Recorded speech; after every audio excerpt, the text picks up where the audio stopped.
Should we can have time to talk to different pictures?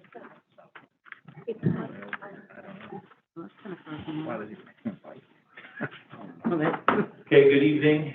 It is Thursday, April the 19th at 6:01. This is the Huntley Community School District 158 regular board meeting. Can we have roll call, please? Mr. Darren? Here. Mr. Gentry? Here. Mr. Craddy? Here. Mrs. Melendi? Here. Mrs. Maiorino? Here. Mr. Troy? Mr. Quagliano? Here. Okay, we have a quorum. First item is to go into closed session. I'll make a motion to go into closed session at 6:02 for the items enumerated in the agenda. Can I have a second? Second. Second from Ms. Maiorino. Can we have roll call? Mrs. Melendi? Yes. Mr. Troy? Mrs. Maiorino? Yes. Mr. Darren? Yes. Mr. Craddy? Yes. Mr. Gentry? Yes. Mr. Quagliano? Yes. Okay, we'll have closed session for the next hour.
We'll see. No pitching?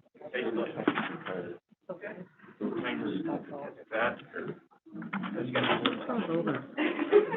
now. Did the draft, now it's football season. Oh. Yeah. Do we want that? I might, yeah. Depends on where people are lined up.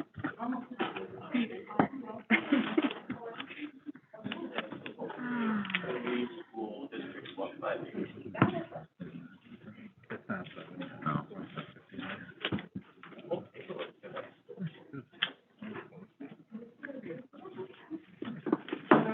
Okay, 7 o'clock, we are resuming in public session from closed session. Can we have roll call, please? Mrs. Melendi? Here. Mr. Troy? Here. Mrs. Maiorino? Here. Mr. Darren? Here. Mr. Gentry? Here. Mr. Quagliano? Here. Mr. Craddy? Here. Okay, everyone is here. There is no action to take out of closed session, so we'll be on to item 4, which is the Pledge of Allegiance. We have a gentleman here to help lead us today. You stand right there. Good job. All right, ready? Ready. I pledge allegiance to the flag of the United States of America and to the republic for which it stands, one nation, under God, indivisible, with liberty and justice for all. Thank you, Dylan.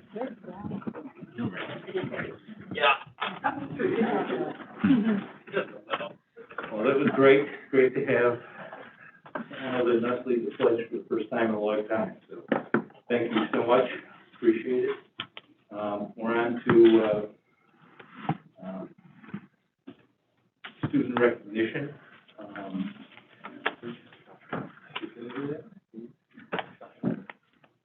Okay, so Paige is going to, provide it, oh, it is Paige. And you guys don't recognize? Yeah, that's No, we don't. No. Paige. Great, I know. Here, I'll give you a speech. Okay.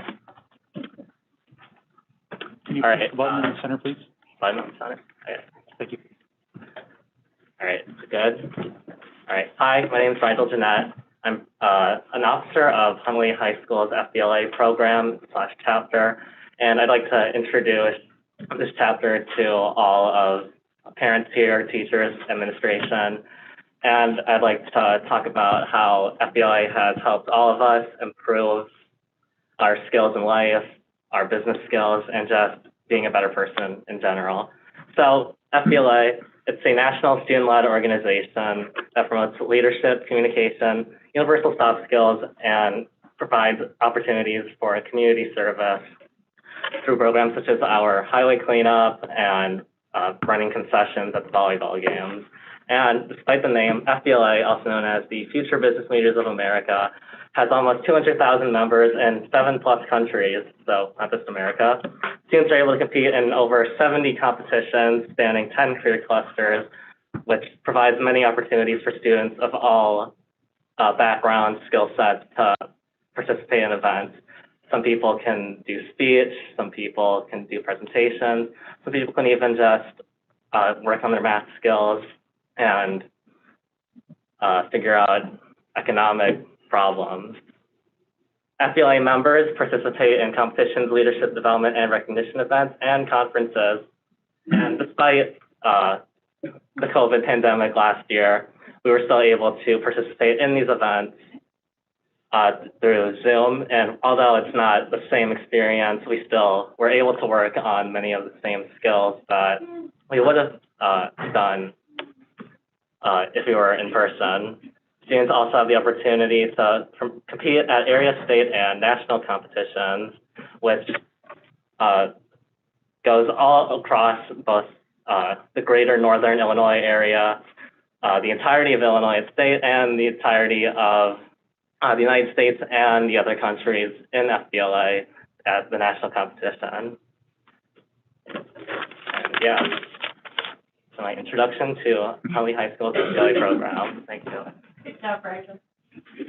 Hello, my name is Mark S. I'm a fellow member of FBLA, and I was a fellow competitor as well. FBLA competitors go through 3 stages in the competition process. They go through area, which is all Northern Illinois. After that, they go to state, which is the entirety of Illinois. And then the top competitors in state go to nationals. It's called nationals, though many international students compete at nationals. Thank you. Hi, my name is Maria Loaiza, and I will be telling you our national competitors for FBLA this year. First was Mark Sobolewski, who got 4th place for supply chain management. Mega Jacob, who received 2nd place to Intro to Financial Math. Jeremy Bizon and Rigel Jeanette, who received 2nd place for publication design and 9th place in nationals. And then finally, Madeline Comas and myself received 4th place for social media strategies. Thank you. So my name is Jeremy Bizon, and I'm also an officer at FBLA. I competed for nationals in publication design with my friend Rigel Jeanette, and we both had I just wanted to share an experience that we had. So even though it was during COVID, I found this experience with Rigel and I to be really fun and exciting because we got to start at the area level. You know, we made our framework. We had other people look at our presentation, comment on it, and give us advice, and then we were able to rinse and repeat and really refine our presentation. And we ended up doing really good in area. So we got to go to states, and then we, refined our presentation again for states. We got 2nd there, which was really nice. And then we went to nationals. It was like between 2 or 3 months between state and nationals. So we were a little scared, but we ended up placing in nationals. So we were able to compete in the finalists, which we got 9th place. And I feel like just the experience of us being able to do area, state, and nationals, even though it was on COVID, I found it a really fun collaborative experience with Rigel, and I just wanted to share that. Thank you. And Jeremy, who mentored you? Who mentored your team? Mr. Armstrong did, so yeah. I'll give a thanks for him, because that was really nice, and it really helped, so we had to make some advertisements, and these advertisements weren't exactly the most clean advertisements, but he helped give us some information and some tips to make them look more visually appealing, and just overall in their presentation really helped us out there. So I'll give a thanks to him as well. Hi, I'm Mega Jacob. Last year was my first year of FBLA, and I competed in the Introduction to Financial Math. It was really fun to compete at area and progress to state and nationals, and it was just a really cool experience to learn more about business in general. Thank you. Can we ask a few questions? Yeah. Of the group? Yeah, so I don't know who's going to speak, who wants to speak for the group, whatever, but, I'll speak. Everybody steps back, you step forward, not a problem. So my question is, what is the biggest thing you gained from participating in FB? So one of the biggest things for me was basically just overcoming my fear of public speaking. Definitely presenting to people in person was definitely an experience that I really enjoyed having for myself. And even though it was online, 2 years prior, when I was a freshman, I participated in another publication design event, and we had to present in front of real live judges that time. And even then, that just helped me break out of my shell, out of my comfort zone, and learn more about those communication skills. Very good. Yeah, that's what I was looking to hear from communication skills. I was involved a few years ago with the group and I think that's the thing I saw the most, the collaboration and communication amongst the students involved in this, group, being able to, spend the time and express themselves to each other and come up with plans. I think that's extremely valuable. Probably the most underrated thing, involved in the business environment is you can be the smartest person in the world, you gotta be able to communicate yourself, to people, in a way that they'll understand it. So, I don't know if anybody else has any other questions for these. Just another relatively high-level question, but as part of, as a result of the program, it's speaking, is your example of, you know, perhaps your career aspirations changing, either reaffirming what you thought you were interested in, or maybe creating a new interest?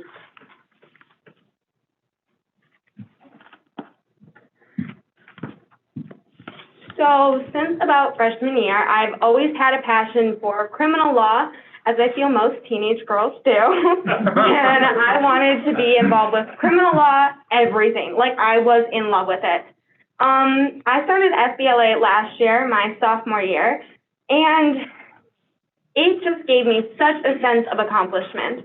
I mean, in a world of Zoom and online learning, I felt like I was just a picture on a screen, and that was it. But as soon as I got to FBLA, I put together a presentation with my friend Madeline. We presented it. We went all the way to nationals, and I was like, wow, I did this. Like, I actually accomplished this thing, and I can see the results. I still don't know what I want to be yet. I'm only 16. I think I have a little bit of time to figure it out. But I definitely know that my eyes are definitely looking in the direction of business now because of FBLA. So thank you. Thank you. Anybody else wants to elaborate on that?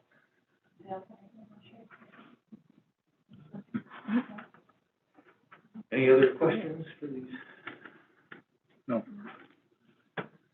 All right, well, let's give them a round of applause.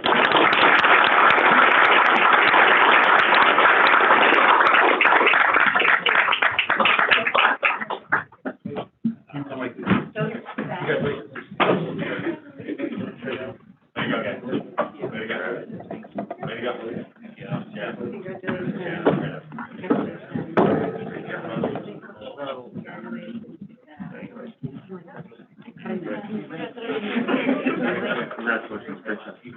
Pursuing. Well done. Congratulations, great job.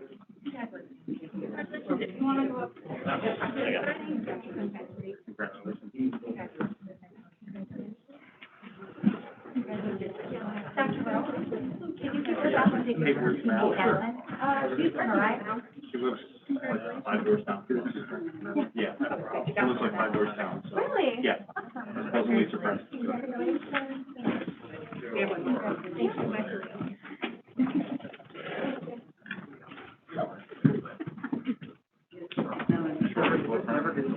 Never gets old, what is it, guys? I'm glad I can entertain you.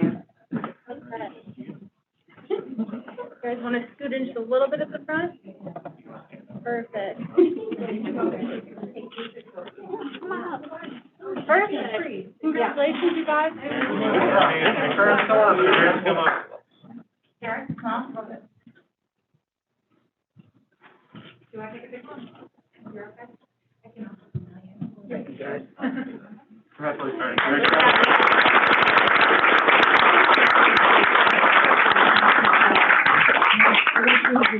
don't think so.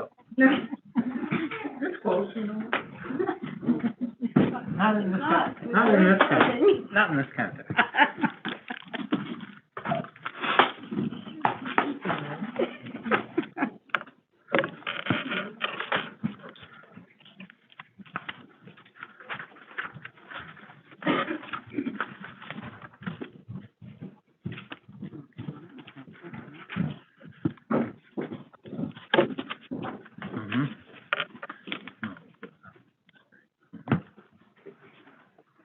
Good. You're on. Right. Good evening. Thank you for giving us the opportunity tonight to share with you some highlights of our LIGHT program as part of this month's academic spotlight. We use the acronym LIGHT to represent the core components of our transition services in District 158. Life instruction guiding Huntley transition.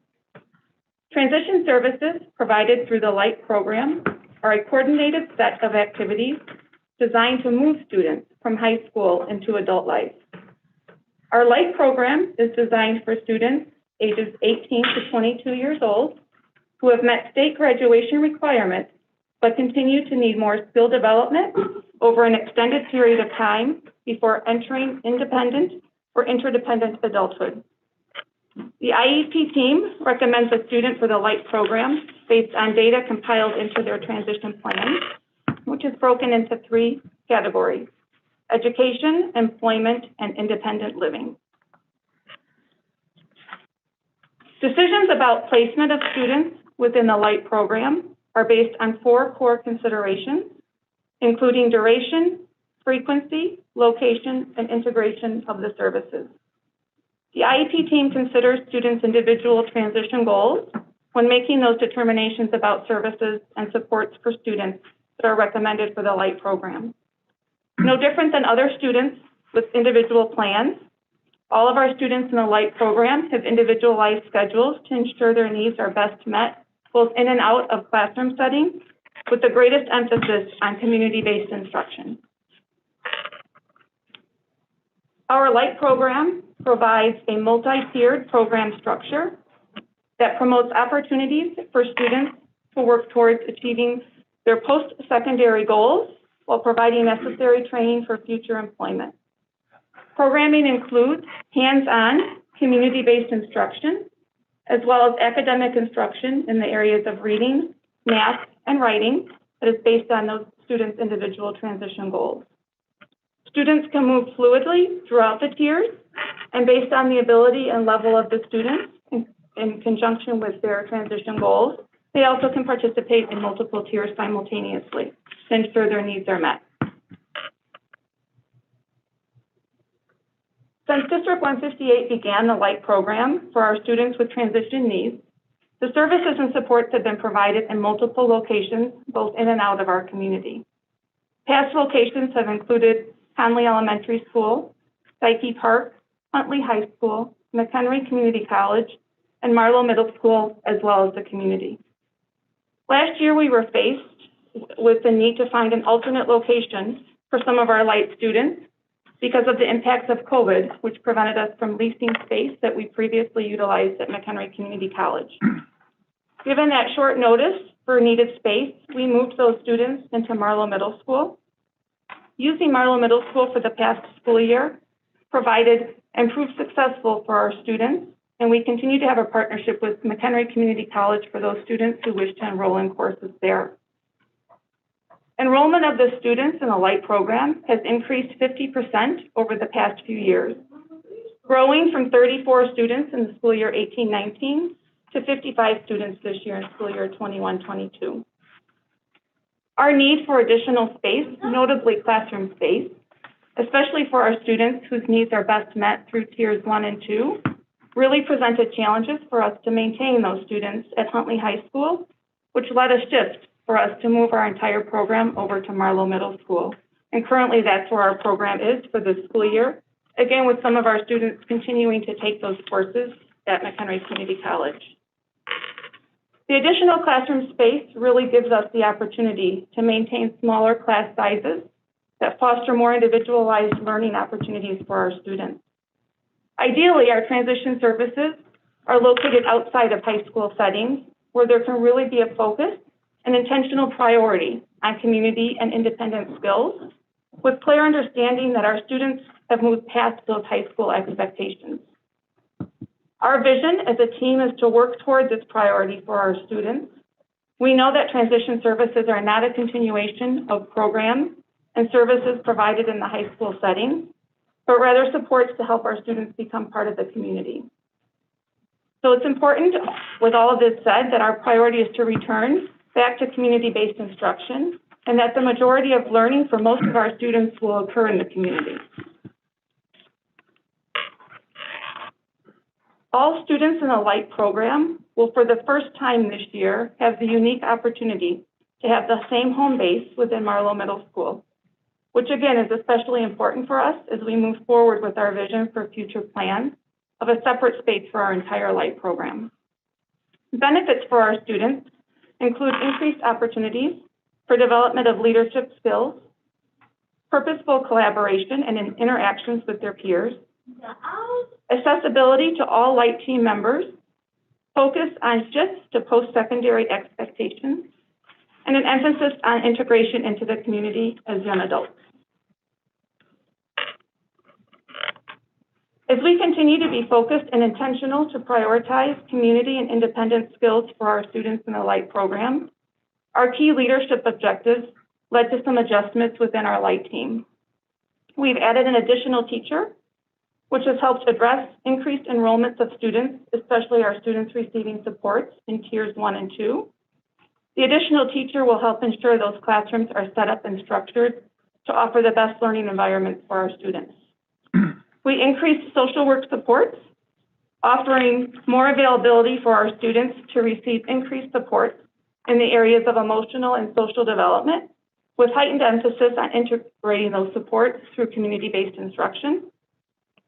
Given the amount of time we're hoping our students will be spending in the community, we've also increased nursing supports that have been dedicated to the light program. And lastly, we recognize the need for administrative oversight as a dedicated core component of the light program to secure and foster supports that have greater student impact along with compliance measures and program improvements. A special services coordinator, Cindy James, will oversee our light program. She will be located on-site at Marlowe Middle School, so she will be readily accessible and a direct and immediate support to our light program community. Other team supports that have remained consistent for our light program include our occupational therapist, physical therapist, speech-language pathologist, transition specialist, and job developer. Our job coaches and paraprofessionals are also an integral part of our light team and will continue to support students in similar ways that they have in past years.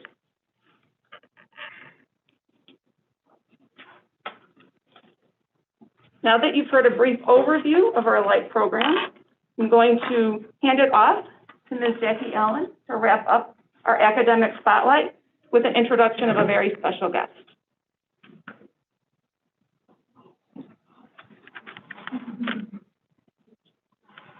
Good evening.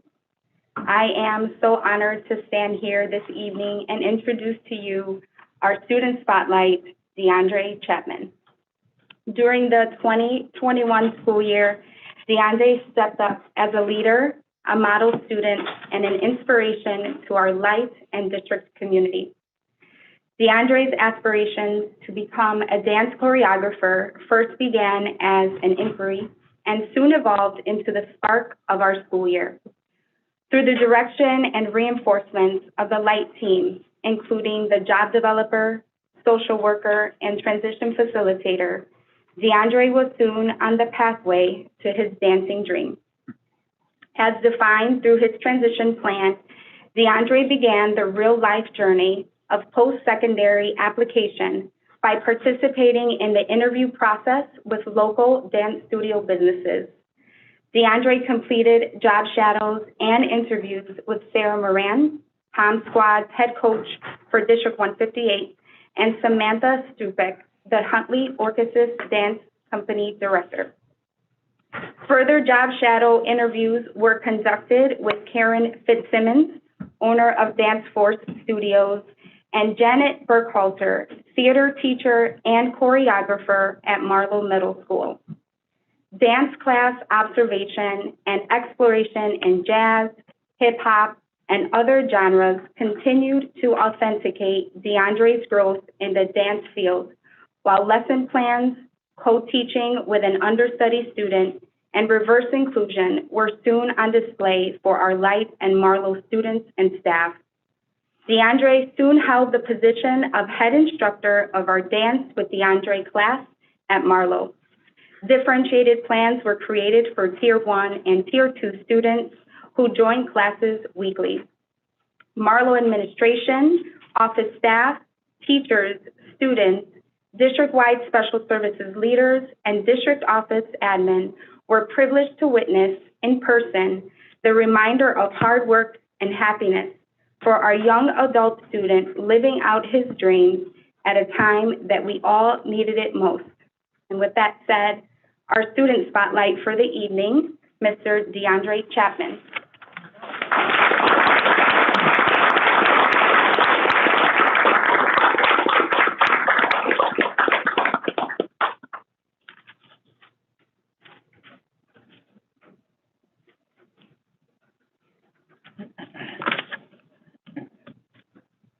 Hello, my name is DeAndre Chapman.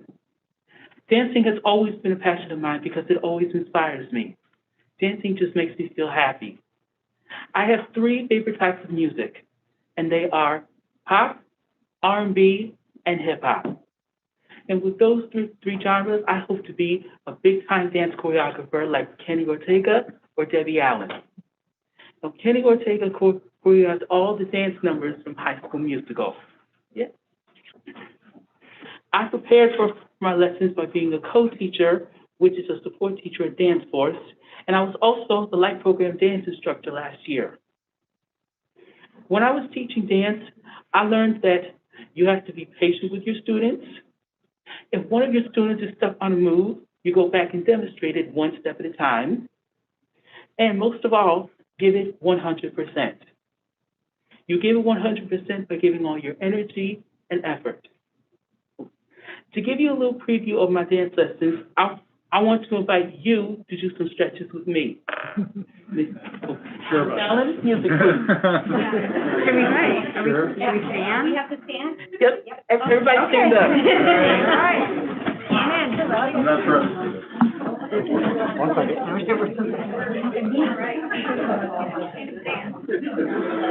That face that is usually covered. Just 1 second.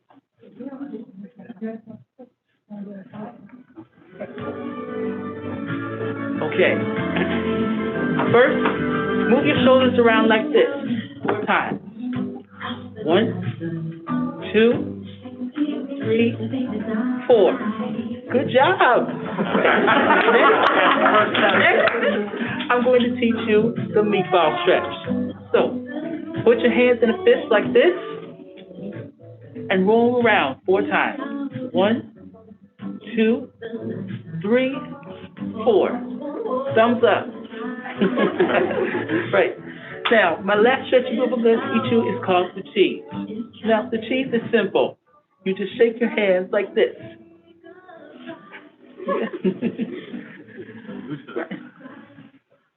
Wonderful. Thank you. Good job.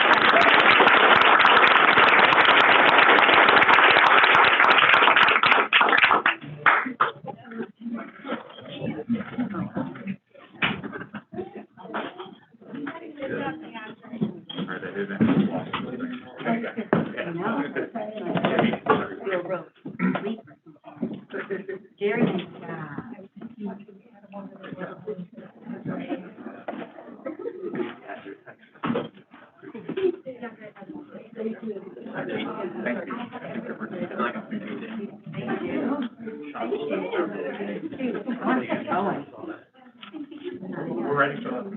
Yeah. Level 2. We did it.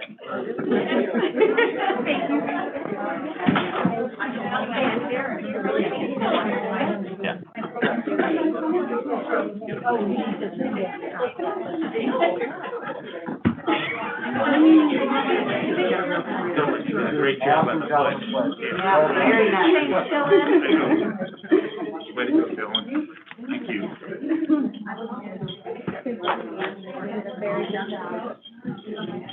You guys see? Am I too tall or?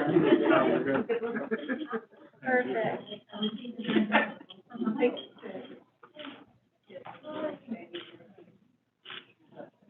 Awesome. Congratulations, everybody. Very good job.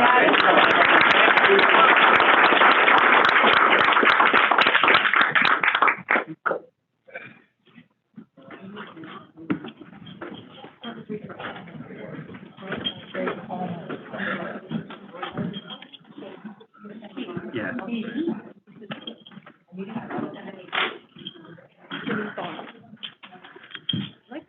I didn't know, actually.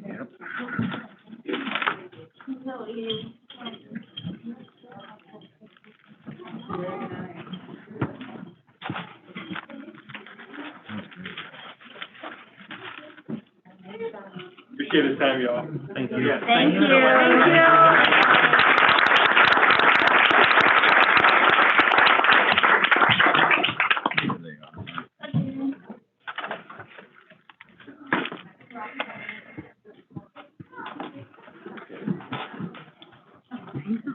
Well, that was a breath of fresh air, well needed.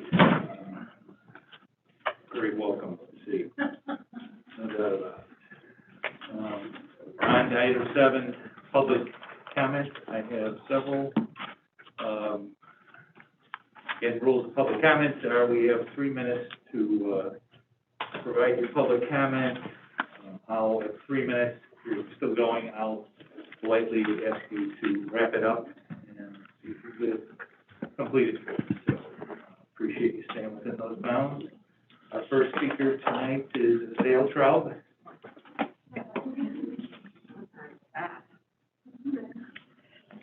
First straw, sorry, you drew the. No, that's okay. I know, I wasn't ready, I was getting comfortable back there. Yeah. It won't be 3 minutes, I promise. That's okay. Okay, I'm here in light of the LIGHT program. My daughter Samantha, she has been in the district for 14 years, since she was in preschool. And, I have been to every IEP domain review advocating for what was best for Samantha. When the rumor hit that LIGHT program was getting moved to Marlowe, the questions started coming, we started reaching out to administration, started asking all these questions, and that's when we started getting informed of the move. We had never been told about the move prior to that. So it really felt like the rug was pulled out from underneath us. At that point, we felt we were no longer advocating for our children. We were not a part of this move. We were left in the dark. So it was very disheartening. There was zero communication. I felt like our opinion no longer mattered. If you don't want these adults to feel like perpetual seniors, in getting them to transition to adults, then placing them with 11-year-olds is probably not the good direction. That's kind of setting them back 100 steps. This district has spent, excuse me, millions and millions of dollars improving this school to be state of the art. We have a beautiful school. Nobody will deny that. But not 1 cent has ever been placed to put these kids in a permanent home. They have been shuffled. You saw the list. From school to school, to building to building, back to MCC. They've never had a permanent home. It's time that they get their permanent home. Marlowe is not a suitable place for these adults. Please stop shuffling them around and get them a permanent location. These kids deserve it, just like every other student here. Thank you.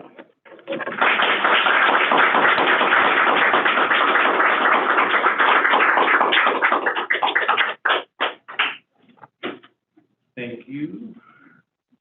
Next speaker will be Nancy Arvidsson. Good evening to all of you. So I think that one of the most important things when we're faced with something like this as parents in regards to the LIGHT program, as Hayel said, none of us know it was broken. We've been a part of this district since the beginning.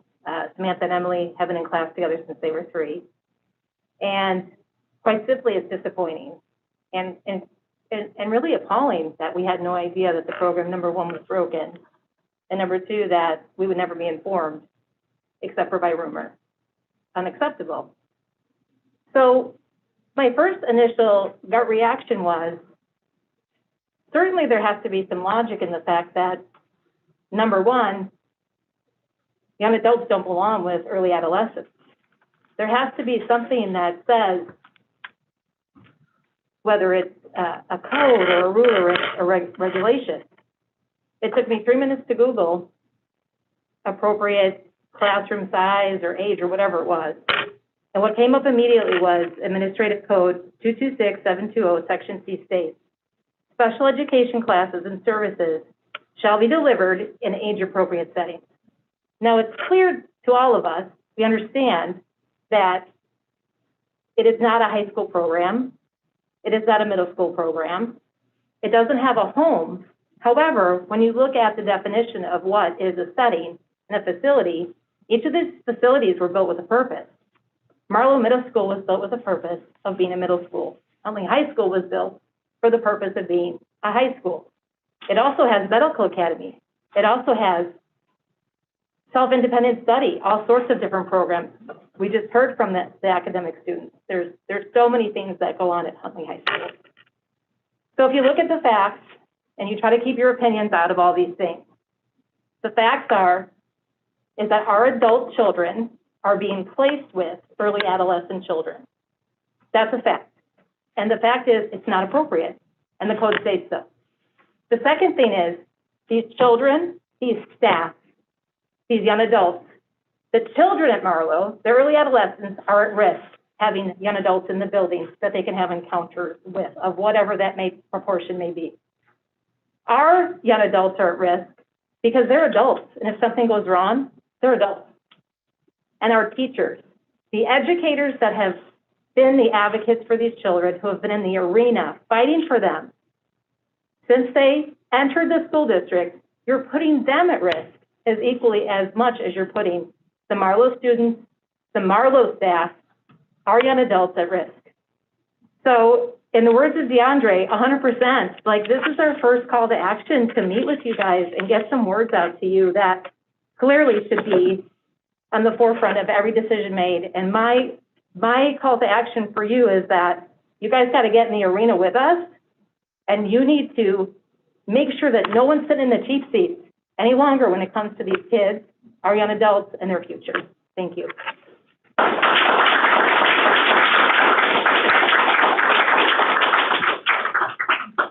Thank you, Nancy. Speaker will be Jill Cataldo.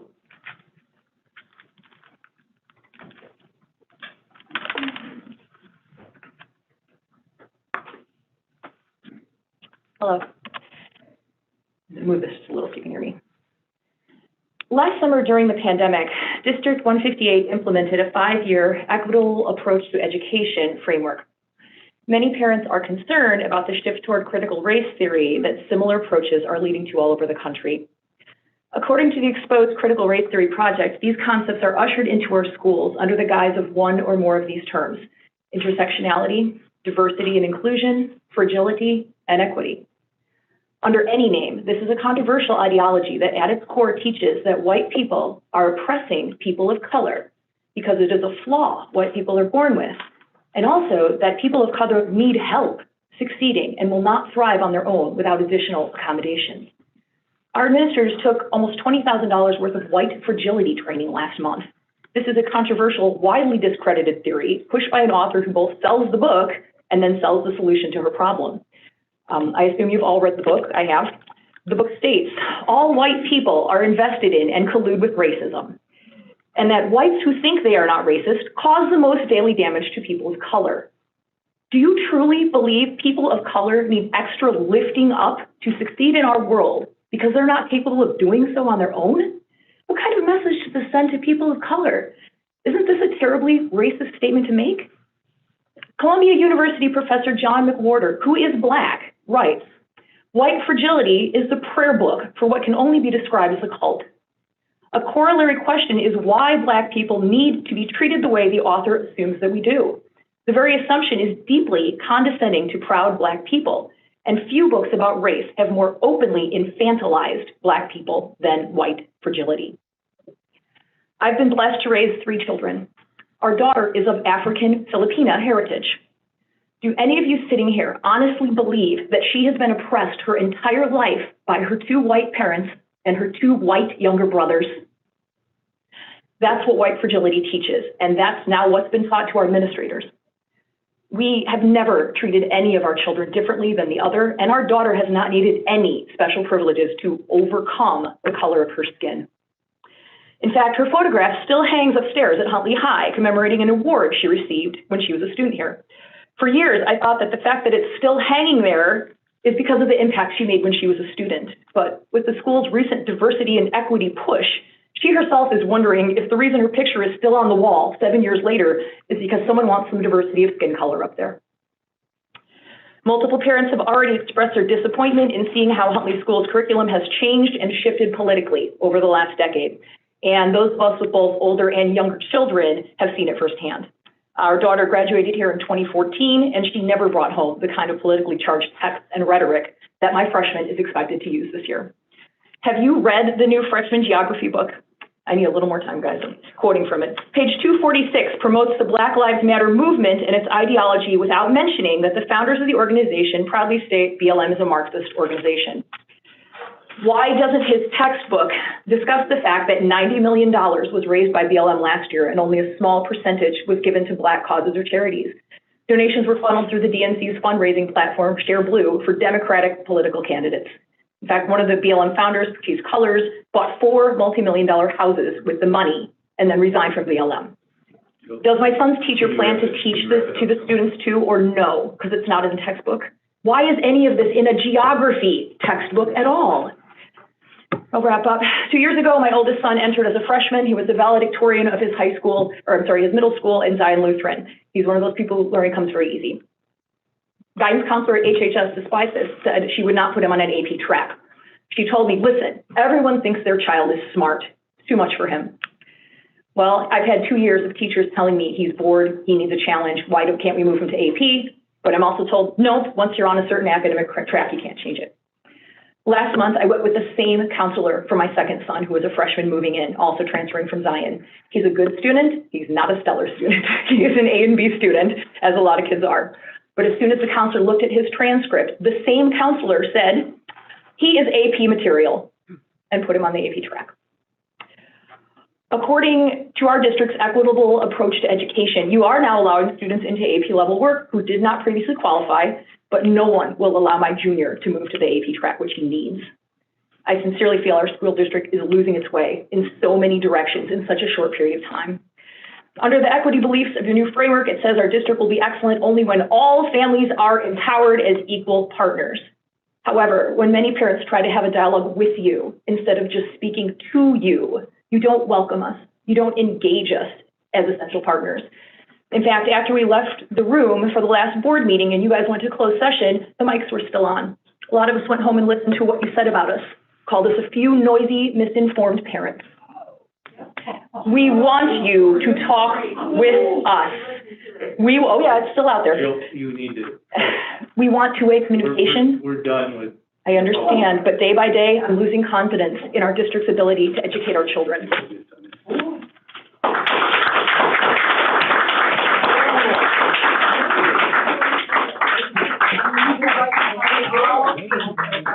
Awesome. Yeah. I don't think they can. Okay. Oh, yeah, they can. Really?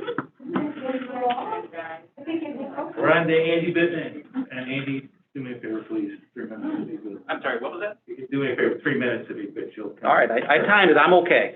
Sorry. I think I was under I'll let 3 you minutes start last time just- too. Just within a reason. So I'll do my best to get my speech in. Hello, my name is Andy Bittman. I have 2 children who have graduated from Huntley High School. We also have a son who is an 8th grader. I am also a member of the D158 Parent Union. As there have been some questions after My Huntley News article about the parent union, I wanted to explain why I'm a member. This group formed to bring concerned parents together who wanted their children back in school instead of a remote-only option. After the terrible experience in the spring of 2020, when COVID first arrived, parents determined it was best to be in person. At one meeting, we were joined by Dr. Rowe and 2 board members. While this meeting was a powerful exchange of facts, ultimately, Dr. Rowe decided against our input and chose to close the schools to in-person learning. This despite the fact that most countries, states, and even local districts were open during the 2021 school year.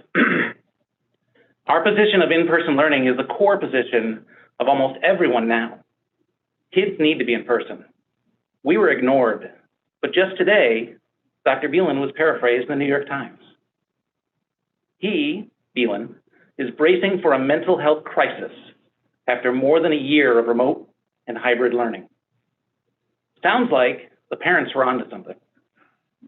and we warned you about this. Lack of in-person education kept this group of parents together. We have discovered there are many things which we believe in common.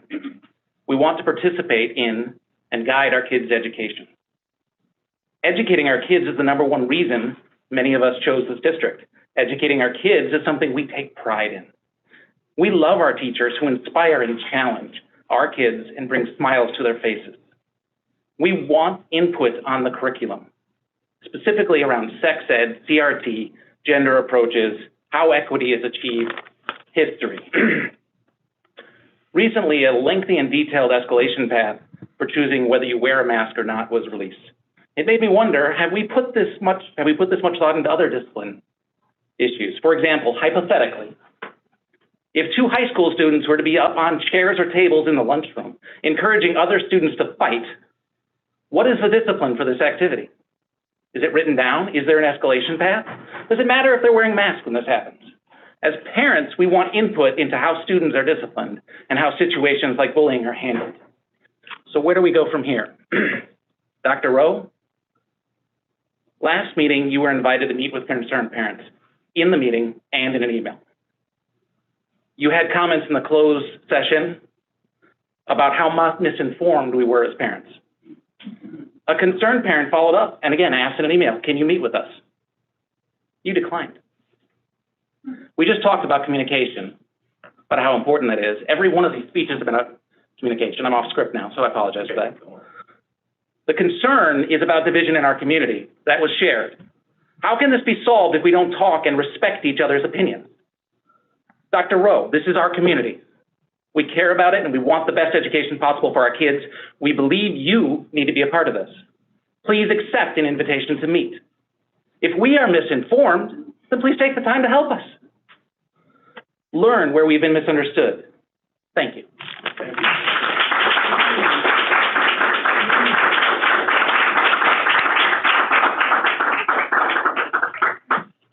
Thank you, Andy. Last public comment is Carrie Cross.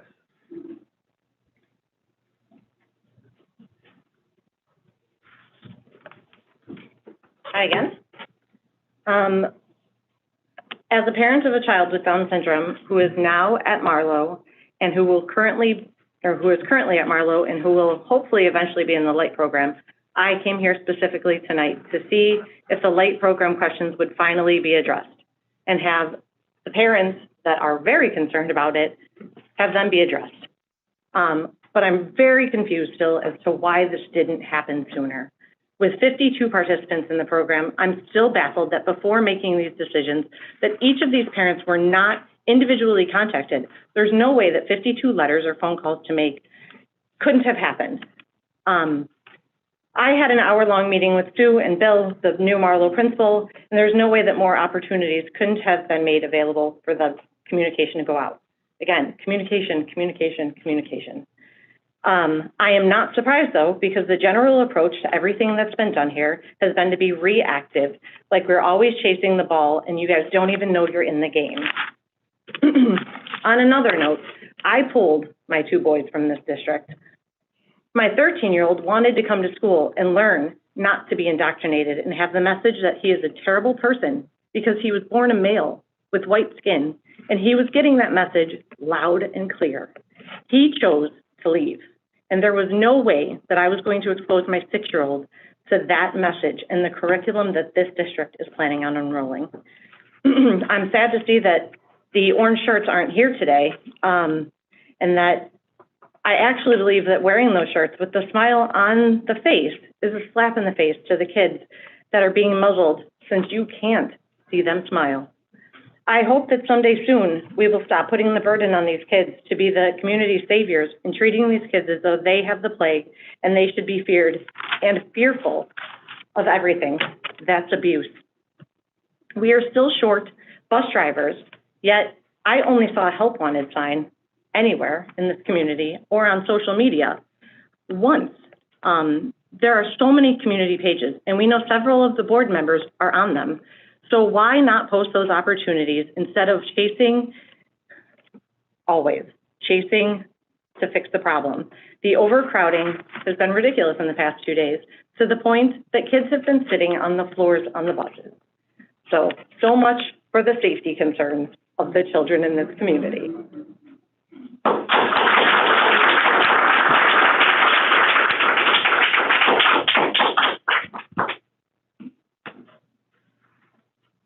Okay.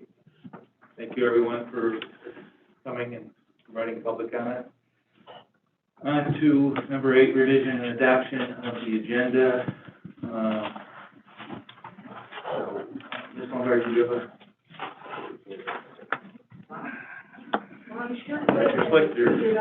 Teaching our children. I'm sure glad I stayed to figure that out. Dr. McCrindle, do you have a separate report? I'm glad you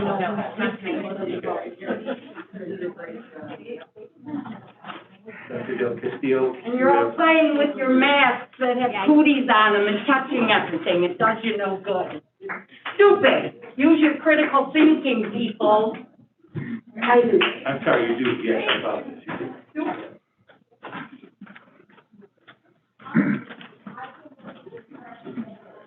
Mr. Altmeyer, do you have anything? No update. Dr. Zicker, anything? No update. Dr. Buzinski? No update.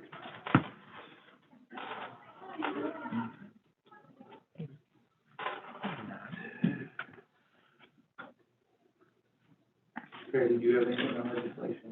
I do not.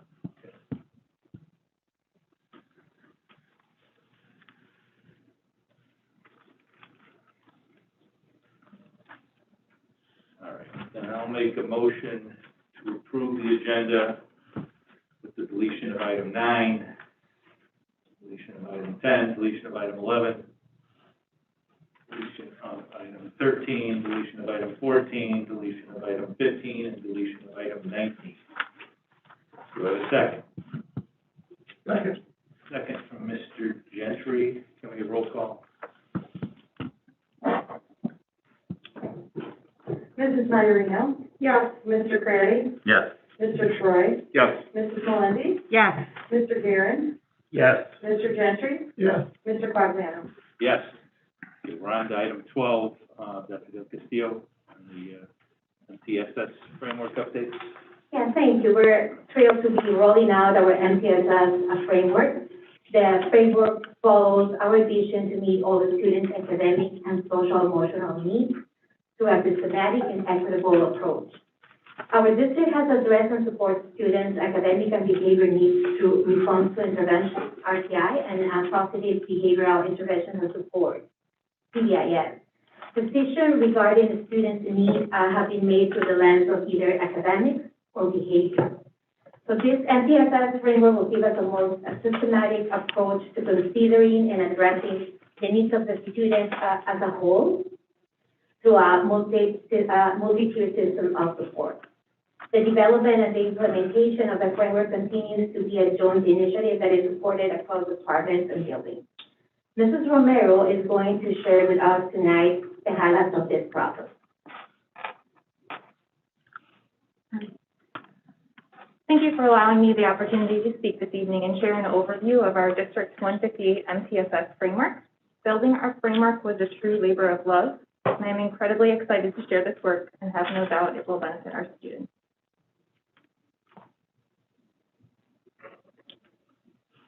For many years, Huntley District 158 has addressed and supported students' academic and behavior needs through response to intervention, RTI, and positive behavioral interventions and supports, PBIS. Decisions regarding students' needs have been made through the lens of either academics or behavior.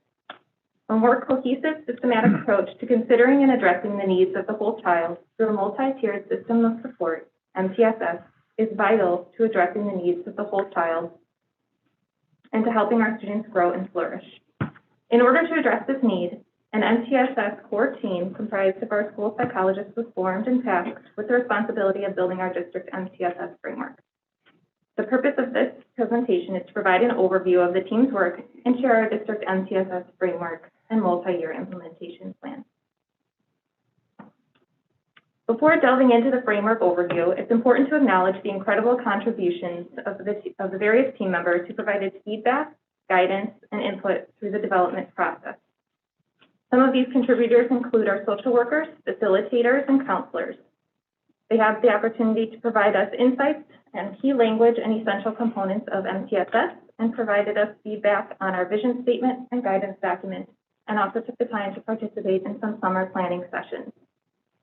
Our administration at district and building levels shared both of their current ideas of needs and barriers to success and offered ideas and insights regarding what is needed to build out our framework.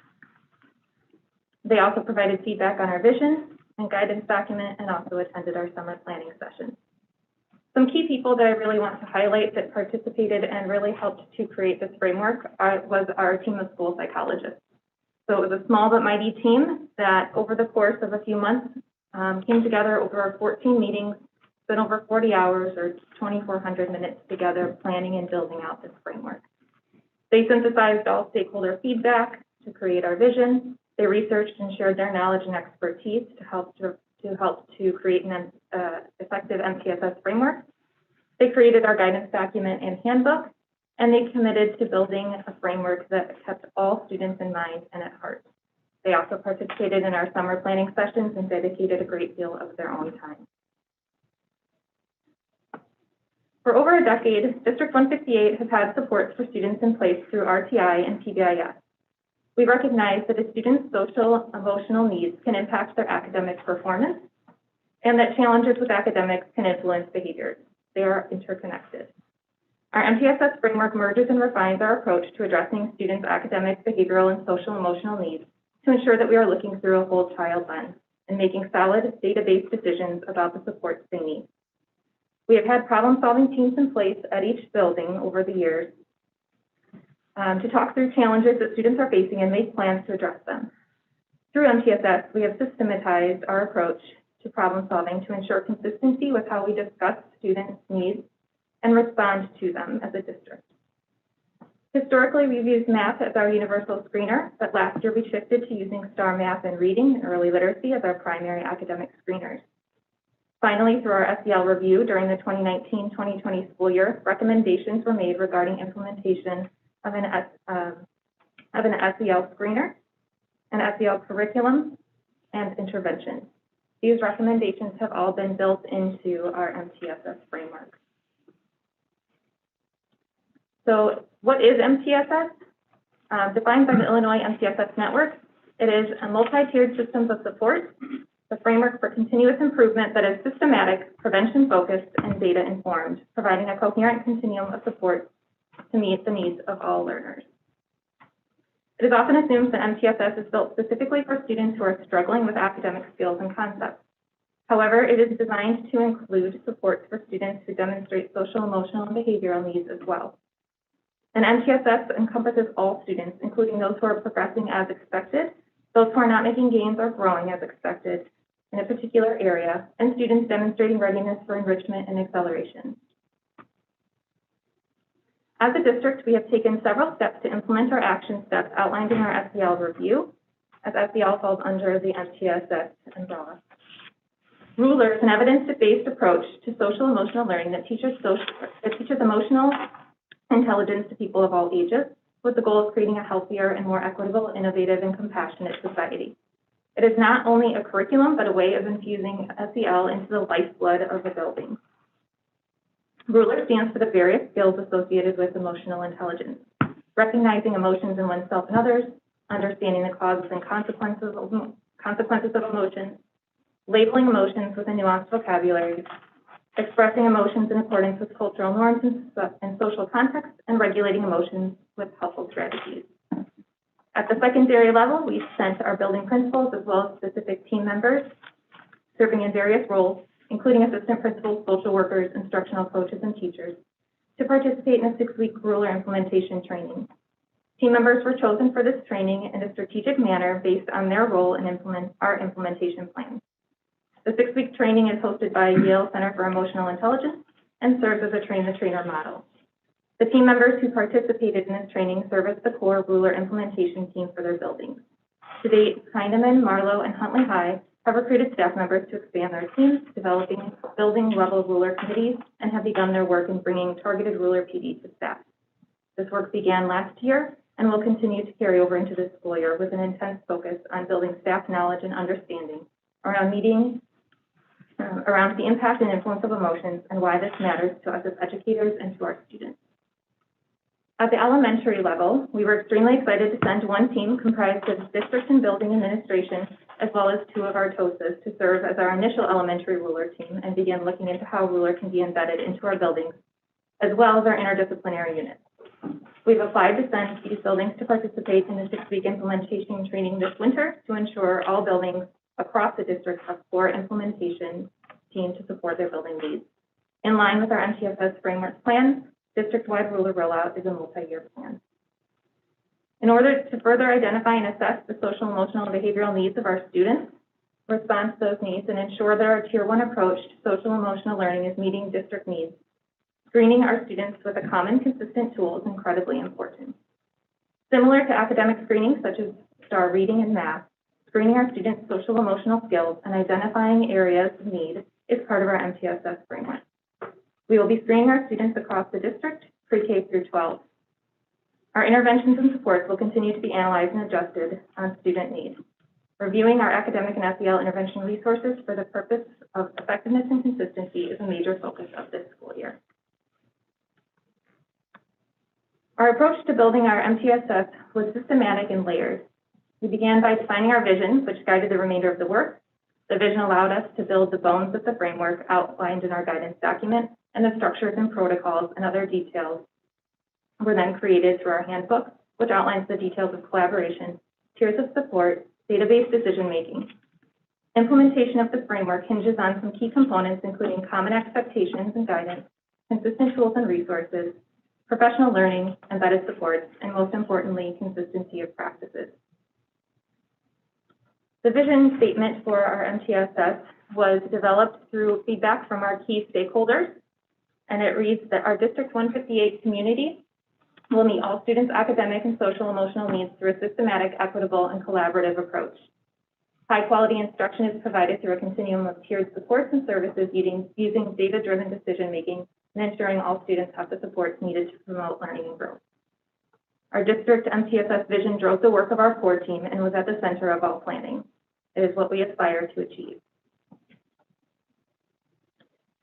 Our framework is built around 6 key pillars: high-quality instruction, equitable practices, tiered supports and services, database decision-making, problem-solving, and collaboration. These foundational components have been intentionally embedded into all aspects of our framework, including our processes and protocols for database decision-making. Each component is built into the fiber of our framework, from how we collaborate with one another to make decisions to support students, to determining where adjustments and changes need to occur, to our tiered instruction and support, and to making decision about the level of an amount of support a student needs. In our MTSS, student instruction and supports are tiered. Multiple sources of data are used to align students to the instruction and supports they need at a level of intensity and frequency matched to their academic and social emotional needs. These interventions and instructional practices are available for all students at different levels or tiers. It is important to note that the triangle represented there does not have lines separating each tier. This is intentional, as we have developed our framework to be fluid and flexible to meet the diverse and unusual needs of our students. Once a student is identified as needing Tier 2 or Tier 3 intervention, this does not mean that they will always require this level of support. A student may need intervention for a brief period of time to target a particular skill before no longer needing that additional layer of assistance, or it may be determined that more intensive and targeted intervention is needed. Our MTSS framework includes specific cycles and structures for looking at our district's data at the district building, grade, and team level. Specific meetings focused on analyzing student data at the district building and grade and team individual level is critical to the functioning of our MTSS support. Embedded within our framework is an outline of the systematic approach that we will be taking to hold data discussions at various levels to help drive decisions to better support our students. Our approach to data dialogues at all levels must be both efficient and effective while ensuring equity across the district. To address this need, we have created protocols outlining targeted questions that must be incorporated into our data analysis process. few examples of these questions include, what patterns or trends do we notice? What gaps exist between our current and desired results? And do we see any inequities among different student groups? These protocols align with the cycle of identifying, analyzing, implementing, and reflecting to best address the needs of our students. For our implementation plan, we are on a 3-year plan for full rollout of our MTSS framework. Introduction of the full framework to building administration and facilitators occurred at different stages throughout the late spring and summer. Staff received an overview, including the guidance document, during this first week back. The handbook, which outlines details of the framework, will be shared with staff and our community as we move forward with implementation. During the summer, we held individual meetings with the administration of each building to identify their entry point into the MTSS framework and develop goals for the school year. A common thread through all buildings was the need for continuing PD on data analysis and decision-making. This will be a district focus for us this school year.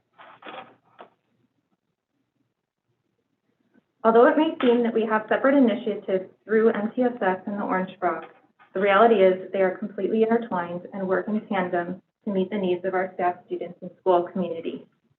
As a staff, we were privileged to hear Sean Aker, author of The Happiness Advantage and creator of Orange Frog, speak on opening day. He reinforced that happiness fuels success and taught us that implementation of strategies based on positive psychology research helps foster happiness, starting with oneself and spreading to others through a ripple that becomes a current of positive change. Through Orange Frog, we hope to help our students and staff find joy and success. We learn best when we feel good. And with that, I want to thank you for your time and pause for any questions about the framework.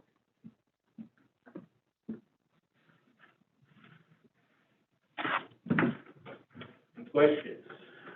Yes, just on the idea of, lips are moving underneath the mask. The idea of measuring and diagnosing, areas of need with students in particular. As you're going through and I'm visualizing, academics, you kind of can numerically get there and the assessment of needs or opportunities or deficiencies identified, that type of thing. But on the social emotional side, what type of tools or measurements or, how do you assess that objectively? Yeah, absolutely. So we do plan to implement a social, emotional, and behavioral screener this year, which, similar to an academic screener, does provide some of that data for us in terms of internalizing and externalizing behaviors and feelings. Also, through implementation of Ruler, the goal is to not only teach those skills, but then also to be able to check in with students and be able to gather, are they learning those skills through that curriculum? And then we also have other avenues through attendance, through behavior data, that we have used in the past and will continue to use to understand our students' progress in that area. So there's like a group of, I guess, skills or assessment that happens kind of on the ground with staff. Their daily is kind of quantifying this objective, I guess, if I'm thinking about that correctly.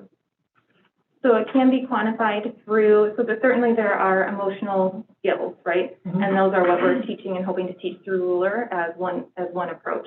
So not only the qualitative data and feedback from teachers, but also we have that quantitative through that social emotional screener that does measure those skills, as well as through the Ruler curriculum and getting feedback from that. So that's kind of our tier 1 data through the screener and through the implementation of Ruler. And does that data compilation happen for every student essentially, or is it, I guess, how does that work? Yeah, so tier 1, universal for all students. Okay. Yep. Thank you. So,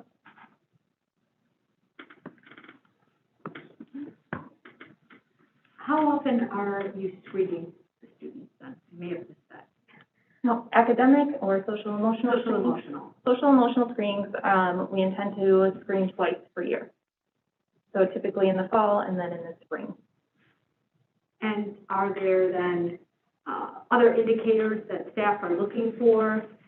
They expect, that a child is struggling, as opposed to them coming and asking for help. What other measures are being used to kind of recognize struggles students they might not even know that they're struggling, or they don't know how to communicate that. And that's really one of the main purposes of that screening tool, is that it is looking at some of those internalizing behaviors. So it has, at the elementary level, we're having teachers complete those forms, whereas at the secondary level, that is student-driven. And so they're providing that feedback to us through that screener, and that gives us the information that we wouldn't otherwise have, because oftentimes some of those behaviors are internal, right? And we don't necessarily see it on the outside. So that's one of the main purposes of that screener, is to help to get into that and get into that information a little bit more than we would be able to just by observing a student in the classroom.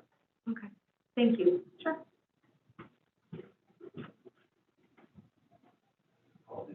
Yeah, I did, and this is referencing your slides, of course. And I think it's the second from the last. The last one was the questions one. On that timeline, and I wish it was up. Share your screen and get it all shown. My apologies. There's never a good time to do this. No, I know. You know.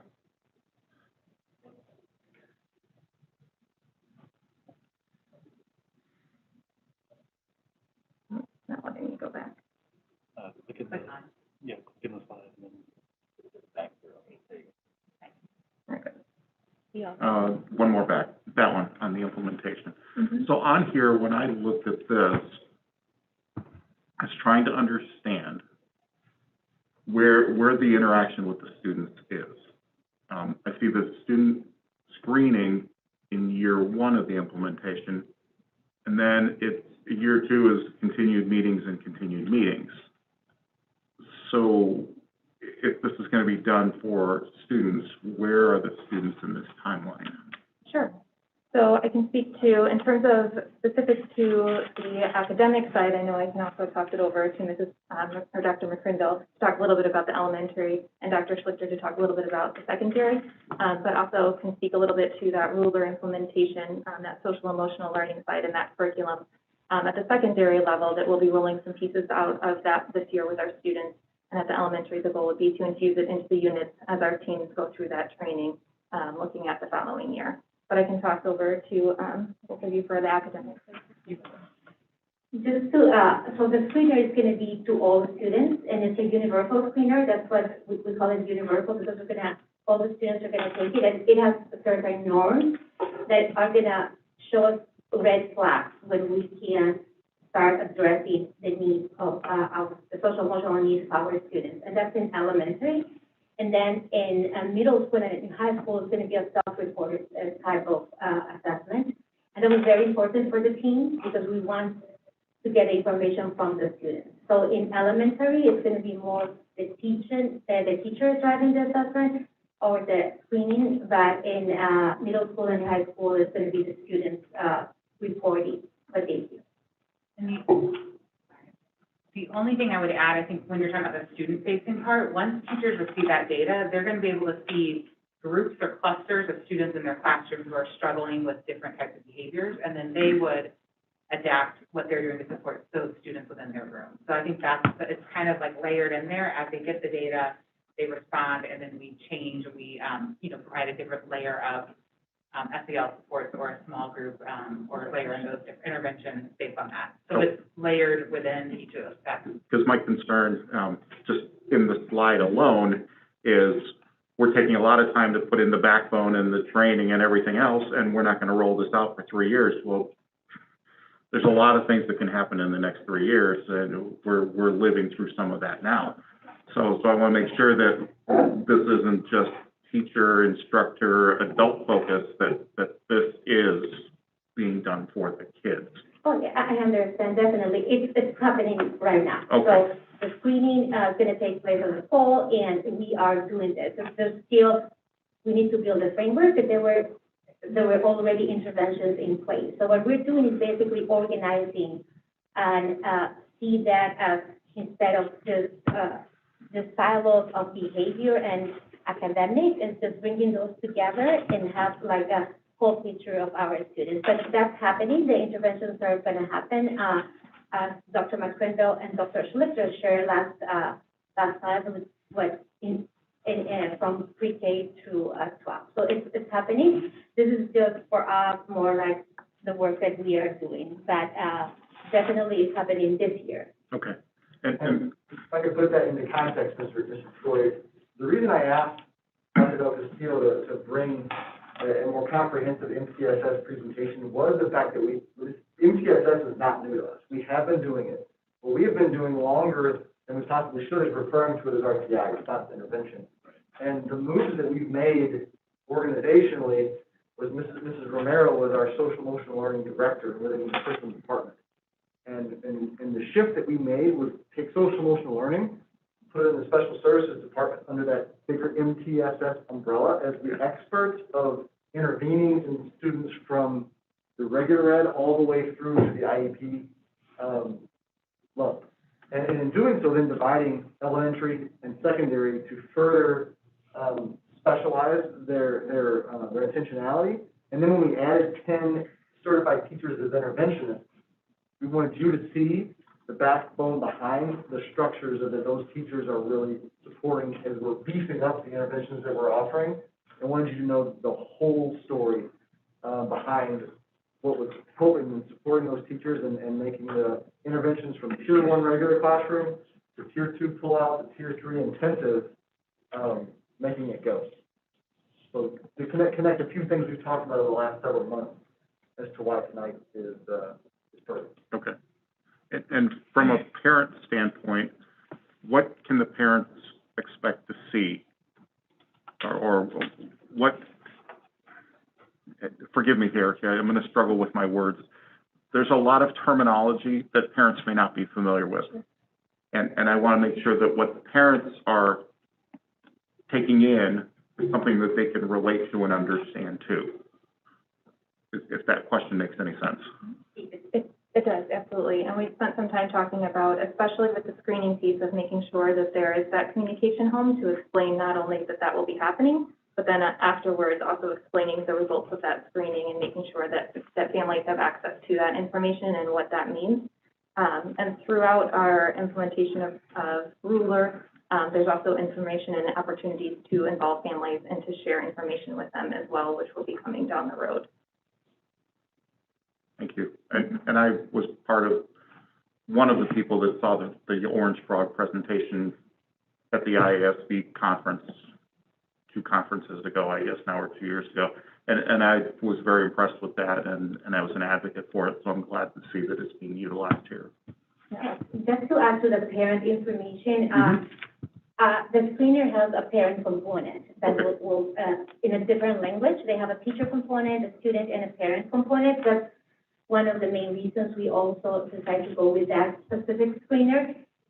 We're looking into, because definitely it's language that parents don't necessarily need to know. So we are preparing a communication plan with some videos, some just meetings with parents to explain the process, and doing conferences. I think that will be like a guiding document in how teachers will approach that the process or the red flags that we're seeing with parents. So conference will be probably the best time when the teachers can share with parents the information from the students. And that's a one-on-one, not like a parent-teacher conference? One-on-one. Yeah. Okay. Thank you. Thank you, everybody.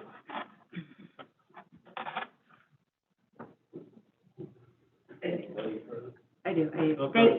Thank you for the presentation. I was at the Orange Frog presentation at III as well, and I'm very excited that we're bringing it here to the district. My concern is in the self-screening of our secondary kids.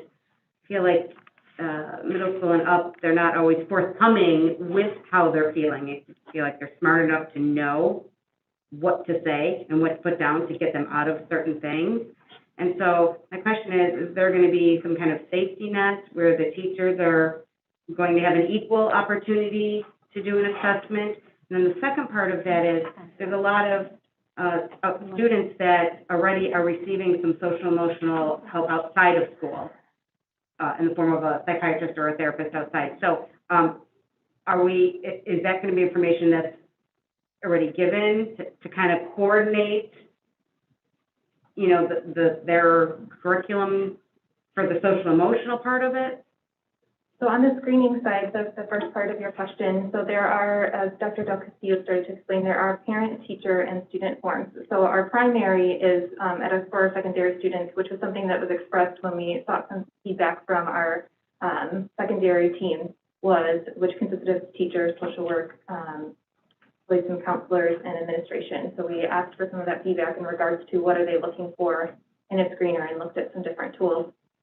Their primary focus was getting that feedback directly from the students, feeling that students, especially at secondary, move from class to class to class, and sometimes the students are able to provide a little more insight or should be able to provide insight into how they're feeling. But with that piece, there are the teacher and the parent forms. So if there are some concerns, either that come out of that student screening form, or if there is some feedback from the team saying, you know, this isn't representative, I'm seeing something a little bit different, then we can put in place that additional either teacher form or parent form or both. So that gives us kind of another layer of data. And the second part of your question in regards to communication with outside providers, so that currently we have the opportunity to do that through a release or exchange of information. That is something that is up to the family to share.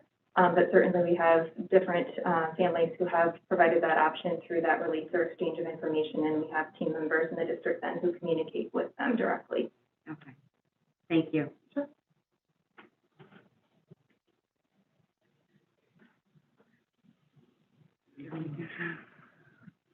Further? You guys, Sean or Bill? I didn't have anything further for you.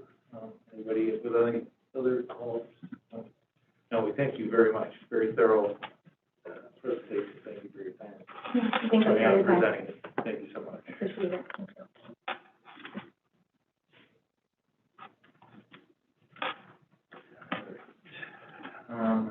Brings us to item 16, community relations and student outreach.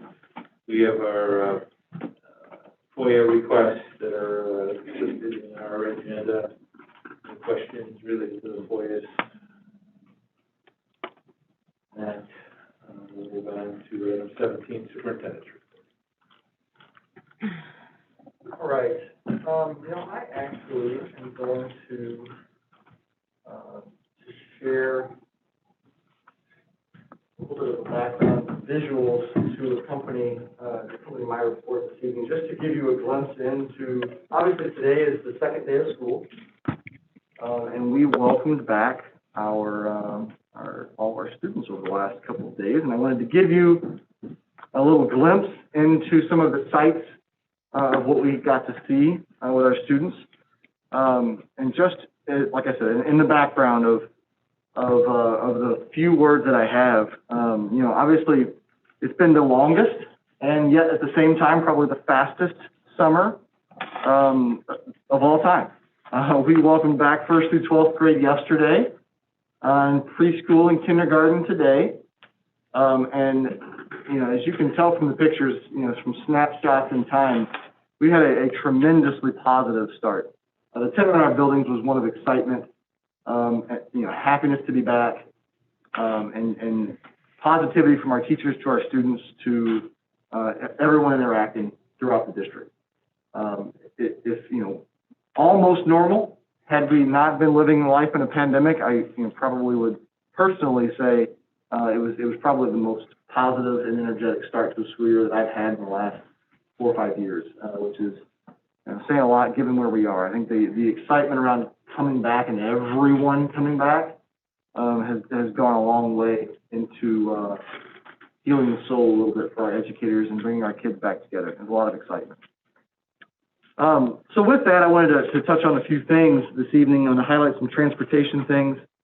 Very happy to be able to share, as well as continue on our conversation with the Orange Frog and give some indication about our kickoff staff and what that's done for us. So I'm happy to be able to share with you that in terms of transportation, our start to the school year has been very, very normal. We had late buses. We've had patient families, thankfully, but that's normal for the first few days of school. We have been able to run all of our bus routes. All the students who desired a route to school were offered that opportunity for their route.